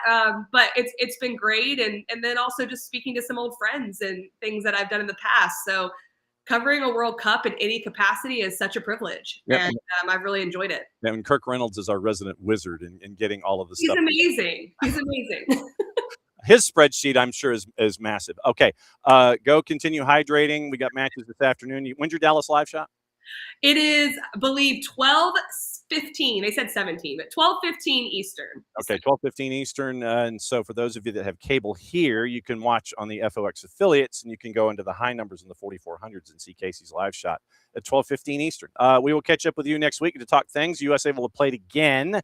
We'll talk about Australia, and we'll talk about match 3 in the group stage coming up. It's always great to see you, my friend, and give Owen a big hug and a treat. I will. Sounds good. Have a good Tuesday. All right, you too. There goes Kacey D. Where she be? She be at home, and she be on Fox 4 in Dallas coming up in a little under 2 hours. So that is Kacey D, and it's always great to catch up with her on our Tuesdays. Morning, Dell. And Dell was going back and forth with me yesterday, and as they were trying to come in, and hopefully the experience in Section 217 was cool. And I don't know how long Dell is here, but I'm glad that he made the trek. And how many more days do we have? Okay, so we have on the board, I think, the last match in the beginning of the Medio in picks of the week is Ghana and Panama. So we're still on the roll when it comes to picks of the week in the Discord. Jarrett, for those of you who might be interested, Jarrett is the king of the Discord access. So reach out to Jarrett on socials, and if you're not in the Discord in general, you can reach out to Jarrett and he'll put you in the Discord. If you want to be a part of picks of the week, we are in the Medio, and we are getting you ready for week number 2 of the Medio after Ghana and Panama. So that'll be a quick turn for week number 2 in the Medio coming up in a couple days. All right, so your hydration break brought to us by our friends at local Vine Beer, Wine, and Liquor stores, and 2 locations, Johns Creek and in Cumberland Parkway, Cobb Parkway in the Cumberland section of Marietta. Local Vine Beer, Wine, and Liquor stores, great friends with us here at SDH. Glad to be able to go and hang out with them at their various locations and do live shows and have them be a part of everything as we continue to grow here in 2026. So everyone, if you would please, if you can do so safely, we're not going to take the full 3 minutes, but nevertheless, we are going to go ahead and hydrate. But what we will do as a part of the hydration break is we will get you into some of the sound from yesterday, and we're going to spend a lot of time with Cabo Verde. I know this will surprise you, but yesterday in the mix zone, Virginia, man of the match. And we'll go through the numbers here in a bit as to how incredible defensively it was for Cabo Verde. And we had, Kacey discuss what it's like to have that kind of discipline to defend. So we'll get into that in a bit. But here's Virginia after the match in the mix zone discussing, and he was holding his trophy presented by the beer of their the representative beer. He was holding his trophy. I'd love to know, does he have to have the trophy back, or does he get to take that with him back on the bus? Anyway, here's Virginia mix zone after the match. I feel very, very proud. For me, it's an honor to represent my country. We do this with passion, with love, because we are from a small country with little bit condition, and our qualification was very difficult also in the group with Cameroon, Libya and Cameroon. But we know if we work and if we follow the plan of the coach, we had a great chance to qualify. Today the dream come true. We compete against Spain, and it's one of the best national teams in the world. And we are very, very happy, very proud of all of the players, all the people from Cape Verde. Virginia, after the match, you can catch the full part of that interview from the mix zone on SDH's socials. So you can go back and listen to that as we go. Speaking of the mix zone, one of the first ones out was Steven Moreira. We know Steven from his time with Columbus Crew. And so here is part of the conversation that the assembled media got to have with Steven Moreira after the match and the goalless draw. Moreira, a part of that back line that kept Spain in check for a full 90 plus. Everything. Listen, I don't realize for the moment what we did against Spain. I'm just proud of my country, of my teammates, of my family. That's it.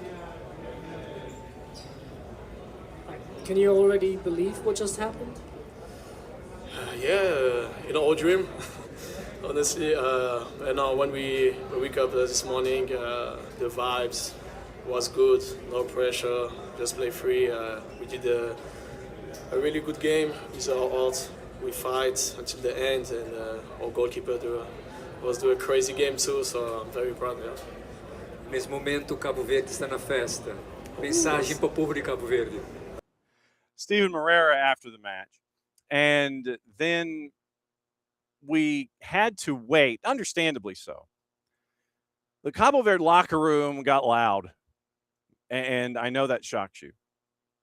But there was, through the mix zone, it took an hour after the match had completed and the initial round of interviews.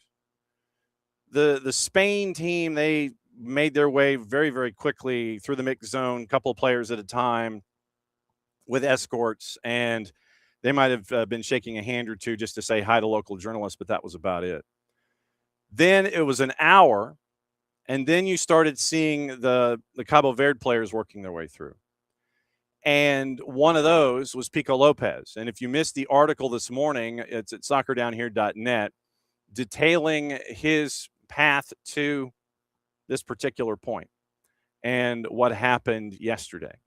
So here is our conversation with Pico Lopez in the mix zone as they were trying to file out literally 2 hours after the match was over. So here's Pico Lopez with SDH. Has it sunk in yet?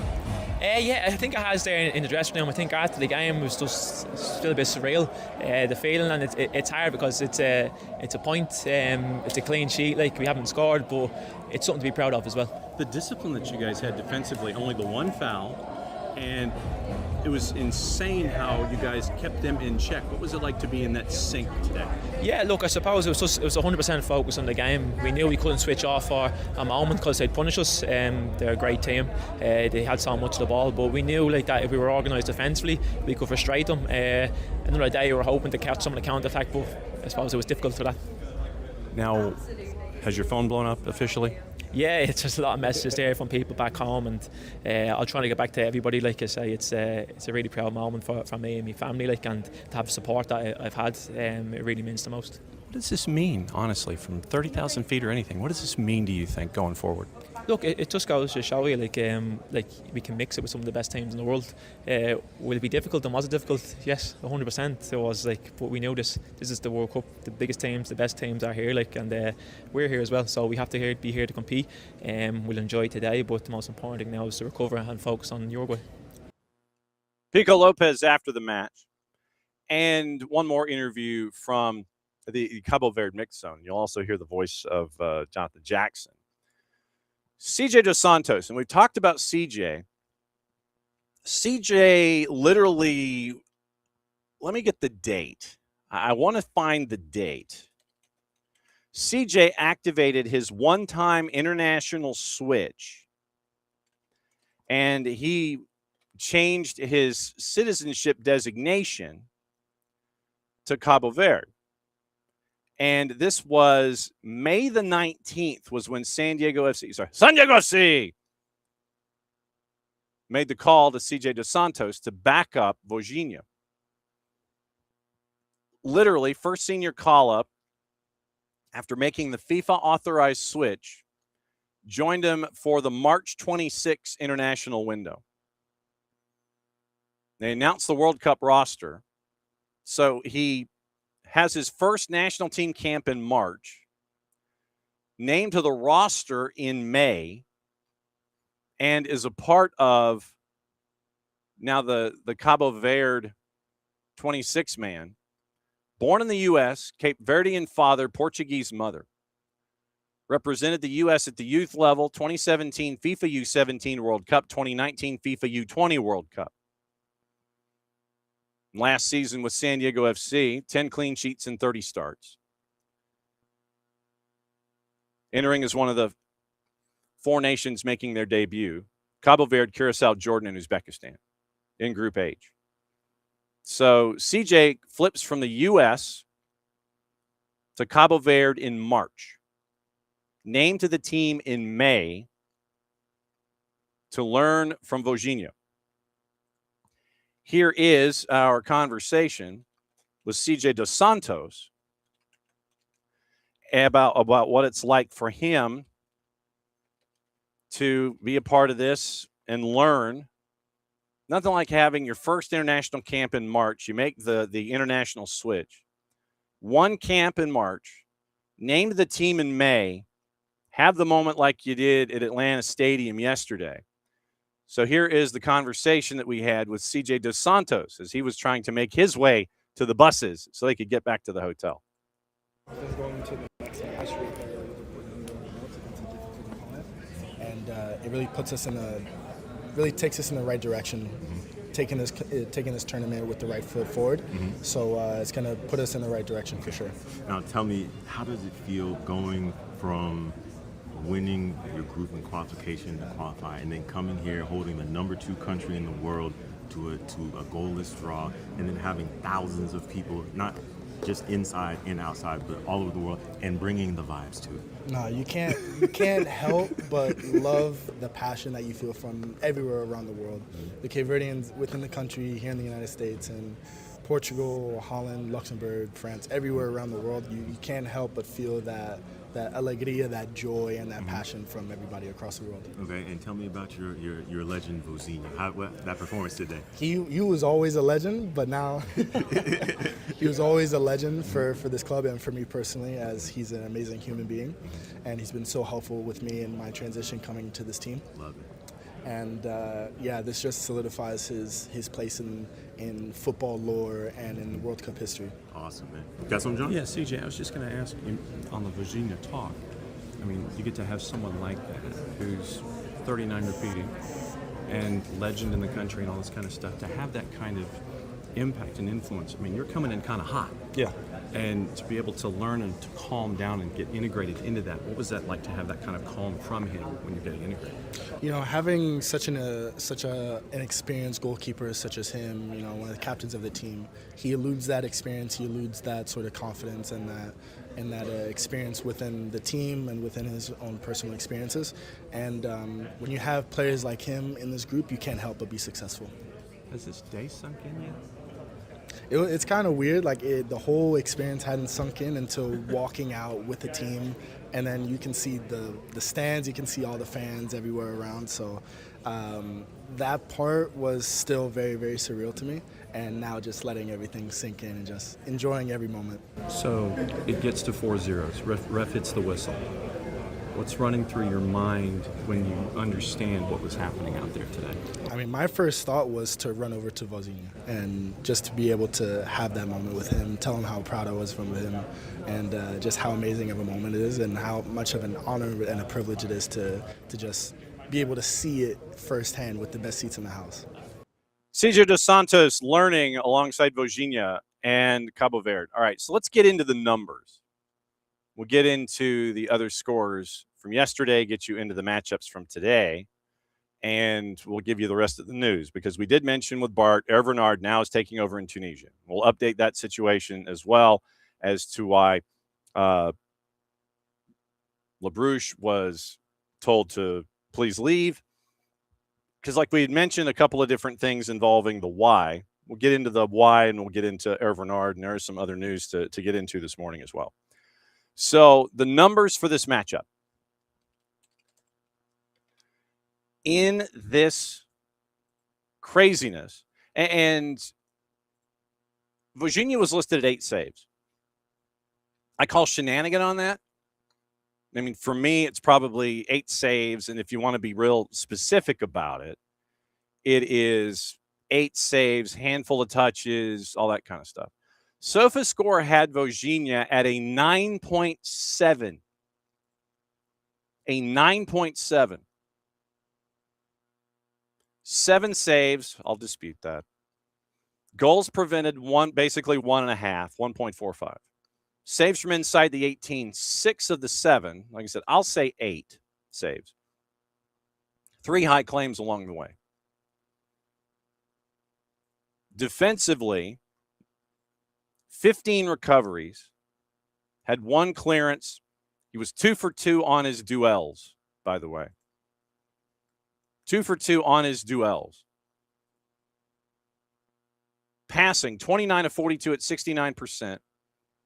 5 base of 10 long balls, 5 of 14 passing in the opposition half. So basically, long balls being 10 of 23, 5 of 14. So he was 5 of 9 elsewhere with long balls. 5 of 9 long balls inside his own half, 24 of 28 inside his own half.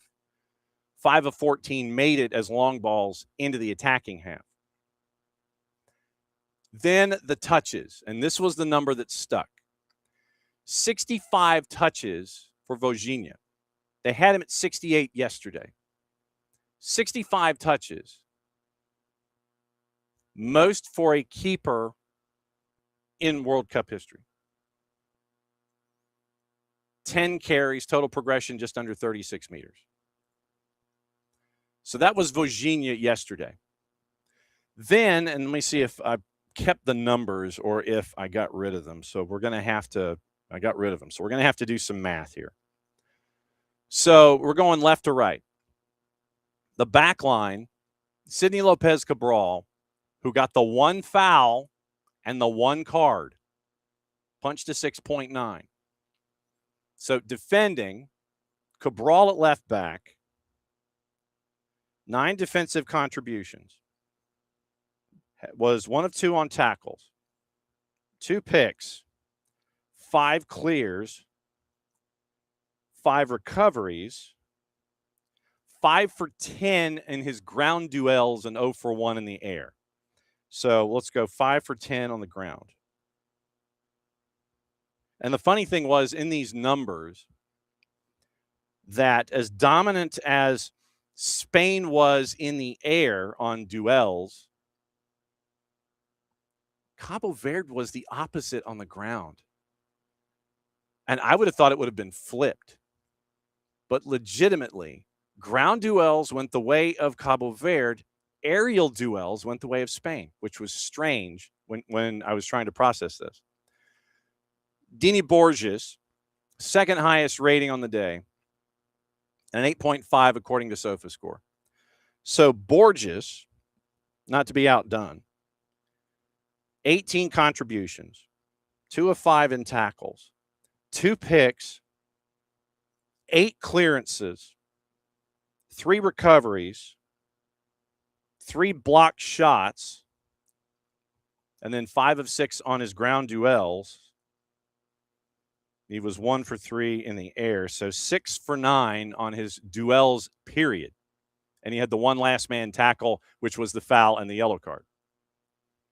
Pico Lopez, who we caught up with. Defending, the blue mark is just all the way to the right.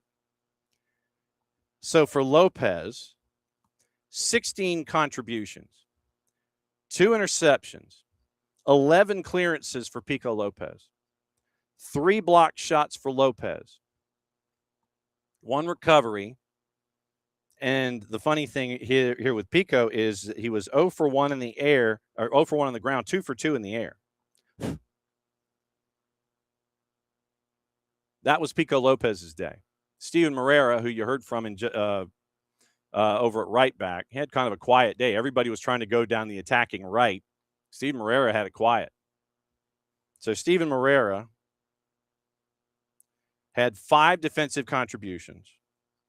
He had 1 pick, 4 clears, 1 for 2 on his ground duels on the day. Yeah, like I said, everybody kind of stayed away from Moreira. So that was your starting back line. Total all of those numbers up. And the fact that Adham Muhammad only called the 1 foul, which is insane. Here's the combination of the starting back 4 for Cabo Verde. Moreira, Cabral, Lopez, Borges. You had 48 defensive contributions. You had 3 tackles, 7 interceptions. Sorry, I'm doing math here. 28 clearances. That's on me. So 28 clearances, 9 recoveries, 6 blocked shots, and then it was ground duels, 6 of 12, 6 of 13, 11 of 19 on your back line and your ground duels.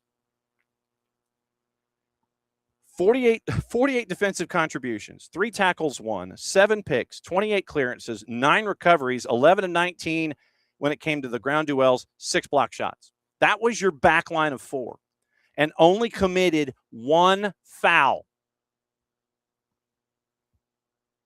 That is insane to think about. 1 foul on all of that activity for your back 4, and one of the guys that had the foul call was your second highest rated guy on the afternoon with Dini Borges. Talked about it with KCD, about the discipline that you've got to have in that situation. It's crazy to think about that's what the numbers were. Opta did a really cool thing, Opta support. And it was, so how did Cabo Verde do this? 25,000 pre-match simulations by Opta supercomputer. Spain was victorious 87.2% of the time. Cabo Verde got a draw 8.1% of the time. So basically, it was 91.9% of the time, Spain was going to get points out of this on their own. It was going to be a Spain win. 87.2% of the time, Cabo Verde got a draw 8.1% of the time. 74% possession, 96.7% field tilt, according to Opta. And field tilt is basically, okay, where are we passing from and what is it, what does it look like? Cabo Verde had 15 passes the entire day in the attacking third of Spain. In the attacking third, 15 total passes because they were trying to go over the top most of the time and Spain's recovery would get it back there. 433 passes were completed by Spain in the attacking third. But if you look at the chart, and that means that's where the field tilt is, 433 out of 448. That means that, everything's happening on one side. The schematic drawn by Opta looked like someone had messed up trying to create a parenthesis, and so they kept doing it over and over again. Literally, you saw side to side. You saw the windshield wiper do this, go from left to right the entire time. The windshield wiper was working. If the windshield wiper was Virginia, you saw left to right. A lot of arrows doing this. Very few passes inside the 18. 734 passes completed.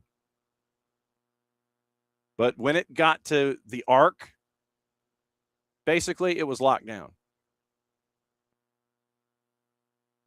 I mentioned Mikel Oyarzabal, first player to play the first 30 minutes of a World Cup match since 1966 without touching the ball even once. That's what you were looking at here. 65 place difference between the sides, biggest for any team that avoided defeat in a World Cup game. Rankings first published in 93. So that's what you were staring at. Numerically, anyway. Pedri got a 9, didn't do him any good. A couple of more statistics, by the way, in this one. 51 touches in the opposition box for Spain compared to 6. Shots inside the box, 16-2. Outside the box, 11-4. 27 total shots to 6. 7 on target compared to 1, and that was the header late. Much like Marc Cucurella, it ended up going a header into the ground and an easy grab for the keeper. 84 final third entries compared to 26. Passes in the final third, 388 of 443 for Spain. 16 of 35 completed for 46% by Cabo Verde. 19 long balls at 34%, 19 of 56. Long balls, 24 of 30 at 80%. 6 of 36 crosses completed by Spain. 7 saves for Virginia. I'm sorry, that's more. 14 goal kicks on the day. 46 clearances compared to 7. 15 picks compared to 6. Spain obviously would have more recoveries because it would be cleared out and then they would get recycled chances. 55-49. Total tackles 18-13 Cabo Verde. Ground duels 31-21, the margin to Cabo Verde. 19 of 28 go to Spain in the air. So on the ground, 31 of 52 to Cabo Verde. In the air, 19 of 28. On the dribble, Cabo Verde 4 of 11. On the dribble, Spain 7 of 13.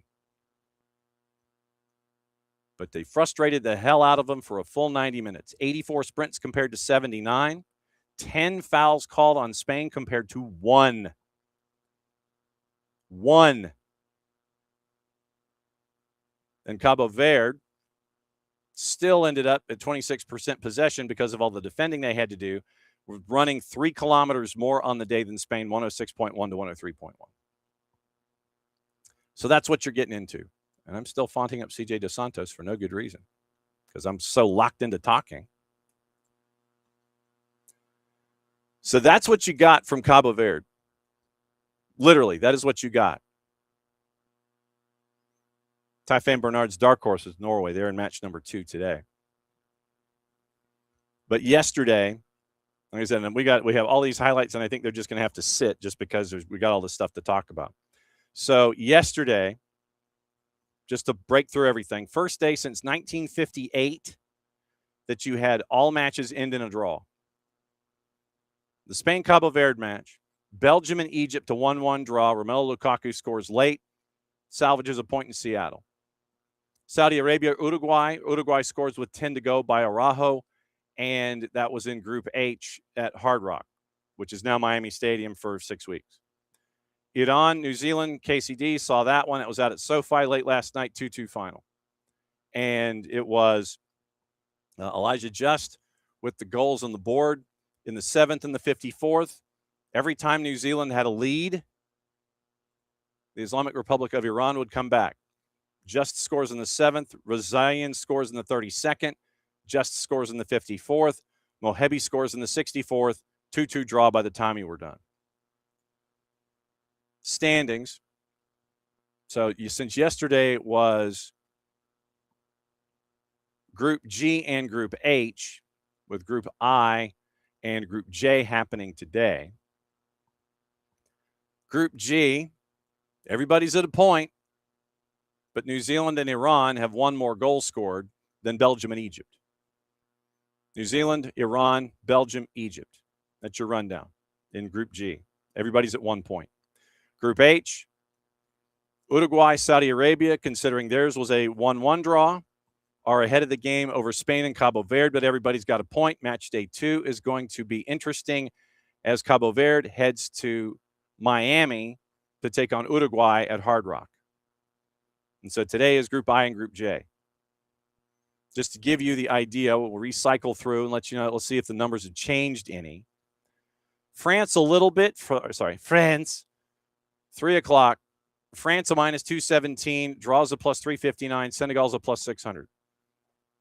6 o'clock in Gillette to Foxborough. Iraq a plus 1300, draws a plus 600, Norway's a minus 476. 9 o'clock, Arrowhead, Jiha, Kansas City. Argentina's a minus 227, draws a plus 359, Algeria is a plus 700. Midnight Eastern from Levi's, which is now San Francisco Bay Area, Santa Clara. Austria minus 278, Jordan a plus 409 on the draw, and a plus 800 for Jordan to win. So quadruple header today, 3, 6, 9, midnight. Favorites haven't changed their numbers a whole lot. The draws and the dogs have kind of a little bit since we've been on the air, but that's pretty much it. Dominant favorites, Mbappe in France, Holland and Norway, Messi, I don't know if you've heard of the guy, and Argentina against the Desert Foxes in the Desert Foxes of Lawrence, Kansas. Going up against Argentina at Arrowhead at 9 o'clock, and then at Levi's at midnight, it's Austria and Jordan. So that is that's the rundown of the juice boxes today. Now, let's get into Tunisia a little bit. It is officially official that Hervé Renard is the new man in charge. Officially, as of 6 hours ago while we were sleeping, kind of. Sabri Lamouchi fired after one match in. They announced, the Fed announced that he had been appointed until the end of the World Cup. So he's basically a fireman. Morocco 2018, first appearance since 98. Saudi Arabia got the stage win over eventual champions Argentina in 22. And we would also like to thank Hervé Renard and his Saudi Arabia side for injuring Jay Fortune. Coached France during the 23 Women's World Cup, got them to the quarters. Also coached Zambia and Ivory Coast, winning AFCON in 2012 and 2015. Sam Joseph on the Hervé Renard beat. Literally, termination of Lamouchi's contract, making him the first head coach to be fired just one game into a tournament. Out of management, Hervé Renard had since being sacked by Saudi Arabia back in April. Group games June 20, June 25 against Japan and the Netherlands. They've never progressed beyond the group stage. FTF added the agreement with Renard stipulates negotiations will take place after the tournament over a long-term collaboration, in quotation marks. It's on their Instagram account, and it is a scally photo of Hervé Renard. Lamouchi had only been in charge for 5 months after replacing Sami Trabelsi, who left the team after they were eliminated on pens by Mali and then round of 16 in the AFCON last year. 54-year-old who'd previously managed Ivory Coast, Rennes, Forest, Cardiff, and Al Riyadh described the Sweden defeat as painful. Managers fired during a World Cup, strangely enough, both in Tunisia. Lamouchi after one match, and then Henrik Kasperzak in 98, Chabum Kun in 98, and Carlos Pereira for Saudi Arabia in 98, all 2 matches in. Lamouchi won just one of his 5 matches in charge, the friendly victory over Haiti in March. So that is that's the rundown on Hervé Renard. Hervé Renard in, he's a firefighter, and they're going to talk after the tournament. They're going to talk after the tournament. He is supposed to arrive, according to Tunisian sources, 3:30 this afternoon, Mexico time. So that would be like late afternoon our time. Direct flight connecting Paris to Monterrey. So it'd be like dinner time for us. Leading his first session today at 8 o'clock Mexico time. So by the time we go to bed, new technical staff, Renard, Wabi Khazri, Gilles Lefloche is your keeper coach. Trainers David Bariak and Nicolas Baudouin is your performance analyst. So that is that's the rundown of Hervé Renard. According to Tunis Al Khadra, and this is yesterday, a fight broke out at the end of the match between Sabri Lamouchi's son and a Tunisian supporter. Security intervened, reportedly struck the supporter who sustained minor injuries. According to Al Khadra, it should be noted the national team's coach's son travels with the official delegation without holding any position within the national team. Notably appears in official photos alongside the technical staff's been spotted on the field with players during training sessions without any official announcement from the federation mentioning his integration into the staff. So take that for what you wish. But Sabri Lamouchi out after one match from Tunisia. And the first call they made was to Hervé Renard.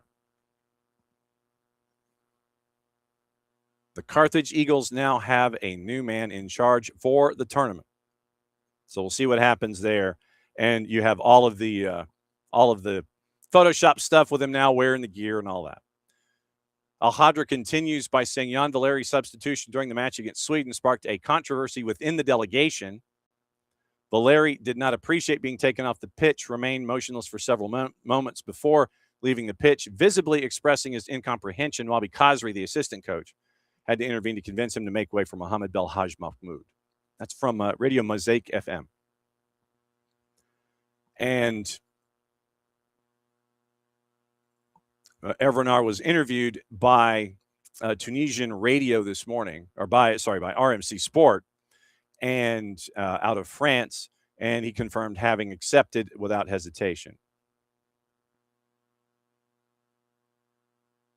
Apparently, according to other published reports out of Tunisian media, yesterday, Lamouchi arrived at the national team training headquarters in a private car, despite the decision to dismiss him, coinciding with the arrival of Monzer El Kabir, who was dispatched by the Tunisian Federation to oversee the training session. According to the same sources and Rast Tunisia, Lamouchi prevented Monzer El Kabir from leading training, asserting that he remains a national team coach in a scene that reflected a state of confusion, division, and chaos within the national team and the Federation. So,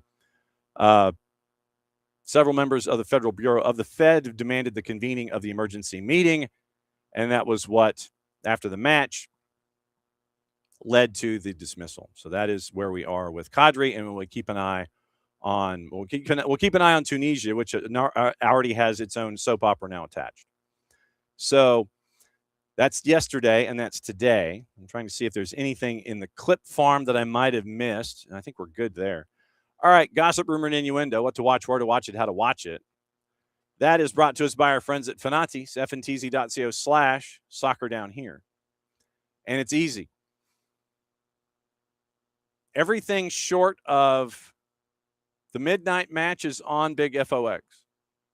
France, Senegal, Iraq, Norway, Argentina, Algeria, 3, 6, and 9. Austria, Jordan is on FS1. And it looks like FS2 is simulcasting as well. USL Championship tonight on the Plus. Tulsa, Monterey Bay. That one's at 8:30 from Tulsa. Fox O&E has your quadruple header, as does Peacock with your Telemundo version. Brought to us by our friends at Fanatis, fntz.co/soccer down here. That link is important. It helps out us. It helps out you. It helps out them. You get all the BNs, which means you get kept up to date on everything going on in AFCON, CAF Champions League, qualifiers. U17 had their competition a couple weeks ago. So all of that, you get at Fanatis. I mean, you get it to all the BNs in Fanatis, Libertadores, Sudamericana. You get in season, you get leagues in Europe. You get Liga 1 Max Pro out of Peru, TVV out of Venezuela. But if you've got cable, you can get TVV. CDO2 out of Chile. You get, like I said, Liga 1 Max Pro out of Peru. A lot of the A and B divisions in nations in South America. Tigo Sports, CATV, Copa Argentina on TIC, their coverage of Argentina as they get ready for the match tonight is probably off the wall, and that's probably where I'm going to go when we're off the airs to see what their coverage is in Kansas City as Argentina gets ready to take on the Desert Foxes of Lawrence. That's got to be a T-shirt. The Desert Foxes of Lawrence. Les Fennecs de Lawrence. Got to be the Desert Foxes of Lawrence. So we'll keep an eye on all that stuff. Now, gossip, rumor, and innuendo with everyone and everything outside of the Hervé Renard hiring, which has officially happened. So now you have Livramento out of the World Cup, according to news from Tom Hamilton of the Four Letter.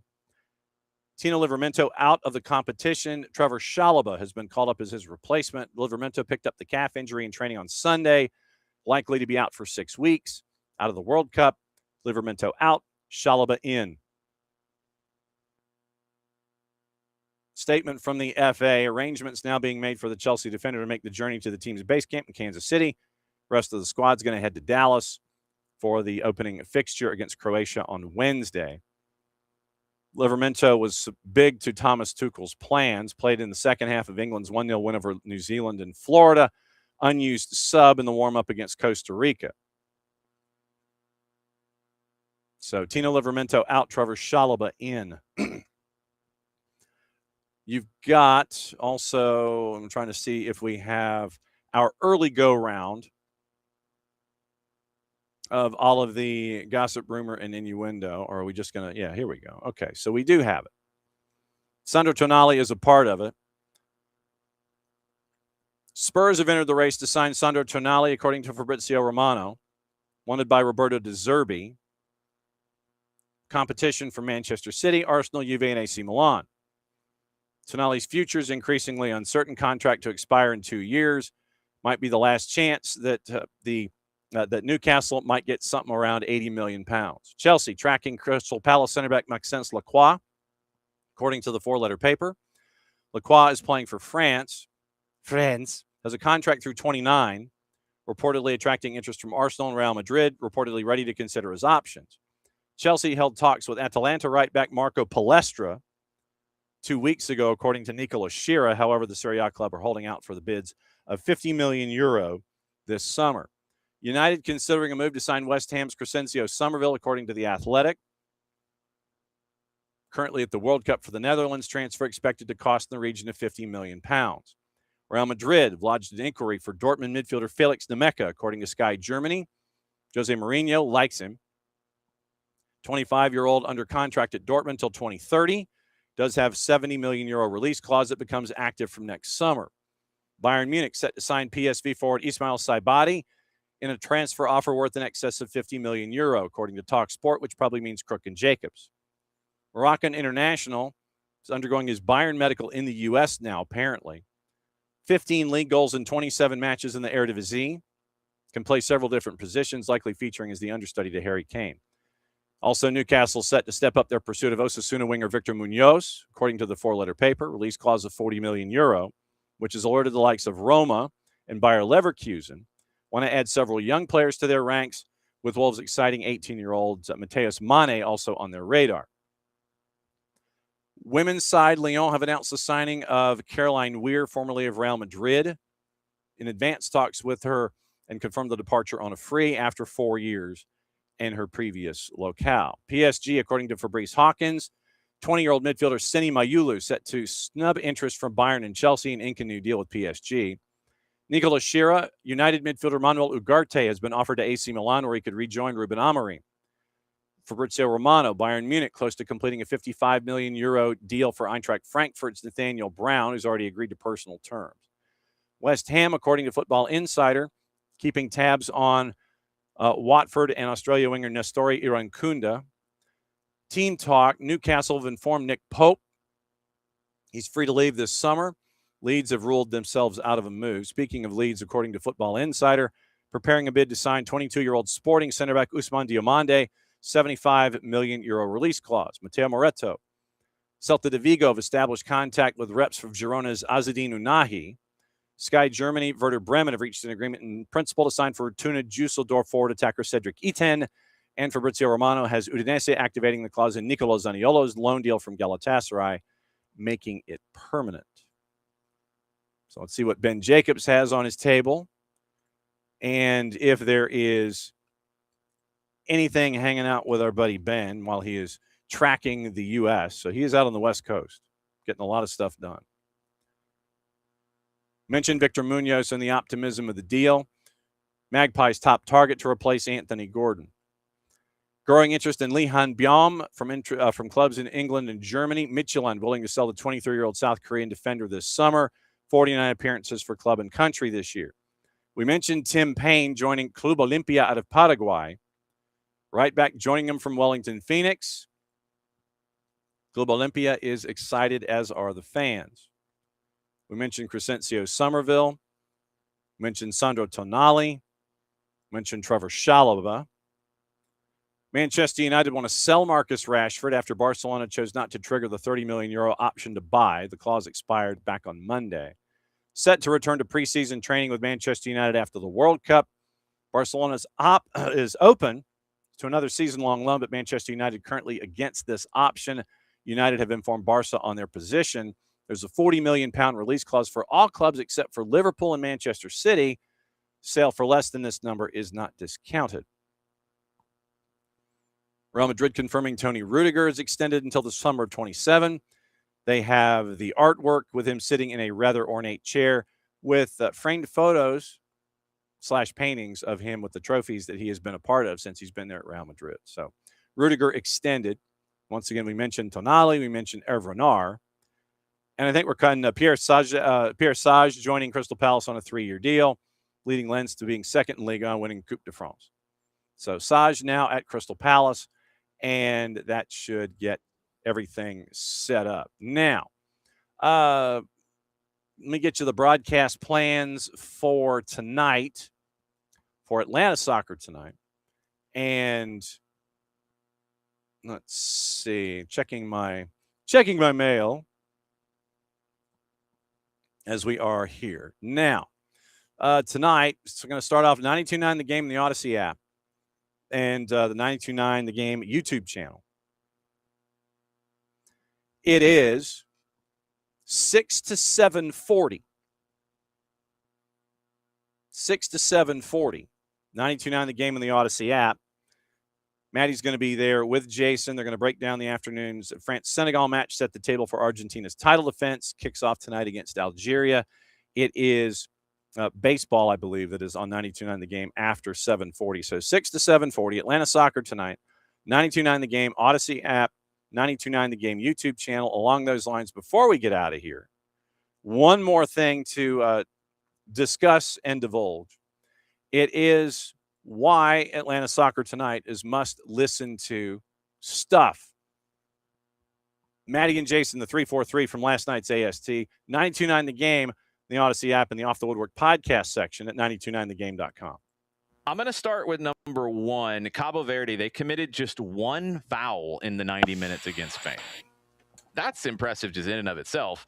But to do that when you're defending as much as they did, and to have to make some of the tackles that they did, so impressive. I'm not the one who's usually super excited about the defending, but they did a great job with it.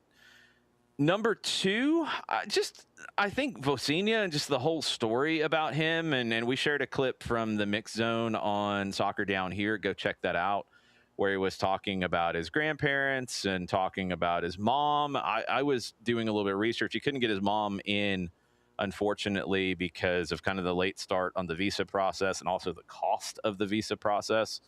Hopefully that could potentially change, especially if they make a knockout round game. But his story is just fascinating that he's still going at 40 years old. His dad wanted to name him after Jorge Valdano, the legendary Argentine striker. That couldn't get done for some reason with just the naming authorities or whatever in Cabo Verde. So he went with a Brazilian player, Josimar. His real first name is Josimar. And Josimar scored two of the best goals you'll ever see at a World Cup in the 1986 World Cup for Brazil, a fullback who attacked like crazy. So this guy gets named after an attacking fullback, and he ends up playing goalkeeper and has one of the most historic days. I'm going to leave number three for you, Maddie. Just the fact that all this today, the entire world was talking about something that happened in a stadium that we get to call home on a regular basis. I will say it was really cool. I think especially for it to happen at Atlanta Stadium, a place where we go all the time for Atlanta United, for so many other big matches, and getting the chance to have that moment. I think, sitting in the press box, getting to just take it in. I think I took a big deep breath before the game actually kicked off, because it was just like a wow. I know for me personally, it was a big moment. I mean, it's something I never thought would happen, and here we are. It's one where I don't think I'm going to get emotional about it yet. I think it'll hit me later on down the line, but not going to lie to you, I don't know. Today was really cool. I think especially having that moment and that historic moment between Spain and Cabo Verde today, that was really special. That was fun. We'll talk more about how cool it was over on YouTube. And yeah, I think it's going to hit me when all this is done after that semifinal. It's been a wild ride, and we've got 7 more games coming in Atlanta. Atlanta soccer tonight, 6 to 7:40, 92.9 The Game in the Odyssey app. And then posted after on the 92.9, on the Off the Woodwork podcast section of the 92.9 The Game webpage. So that is your listening pleasure tonight, Atlanta soccer tonight. 92.9 The Game, the Odyssey app, 6 to 7:40, I believe, before baseball with the University of Georgia in Omaha having to win and get out of the losers bracket after their loss to Oklahoma last night. So they've got some work to do there. It's been a fun show. It was great to catch Bart before he hopefully dodges all the raindrops and goes to Seattle, where he's apparently going to be dodging all the raindrops. Then it's great to catch up with Lauren Koontz from the YMCA, Metro Atlanta Y, president and CEO. I'm glad that we were able to catch up. If you haven't seen the elements of the documentary, they're on the YouTube channel. And it was fun for me to go back and see Roy Bloomfield of the Atlanta Chiefs, to see Bob Hope, who has been in media relations and public relations here forever, to piece together the history of the Metro Atlanta Y and how it's integral to what we're seeing here and the growth of the game in the Atlanta area today. Very, very cool stuff there as well. So I think tomorrow is a normal show. I think it is. I think it's normal tomorrow. I think Thursday is another day that's going to be funky, and I think Sunday is going to be funky. I think Thursday is 8 to 9:30, and then Sunday AM is 8 to 9:30, or 8 until, and then we get it all sorted out. So I think we're normal tomorrow, normal on Friday, but we're going to go long on Friday because of the guests we can't have on Thursday. We're going to see if we can slide them a day. We'll see what kind of trouble we can get into there. So that is another round of SDH AM. For everybody here, for Maddie, for Jason, for Jarrett, for Nick, for Sophia, whose pictures have been amazing, for Vanessa, and for everybody here at SDH. I'm just John. Thanks for coming by. Thanks to KCD. Thanks to Bart Keeler. And once again, you can't thank the folks at the Y enough for everything that they do on a daily basis. But like I said, it was great to catch up with them and find out what's going on at the Y here in Atlanta. And when you get to catch up with folks like Lauren Koontz, president and CEO of YMCA Atlanta, it's always great to find out what's going on up there. And I'm glad we were able to catch up with her about the documentary, the Y and the YMCA in Atlanta, and their past, their present, and their future. So it's always been fun to catch up with them. We got to do that today as well. So busy show today. Got games today. We'll talk about them tomorrow right here on SDH AM. So since it is the end of the show, I get to do this. Back at it again in a little less than 22 hours. And maybe I'll finally get this right at some point here as we run a show close. Mucha Plata, y'all played safe. Glad to see everybody made it in. We'll see it again tomorrow. Be good, everybody.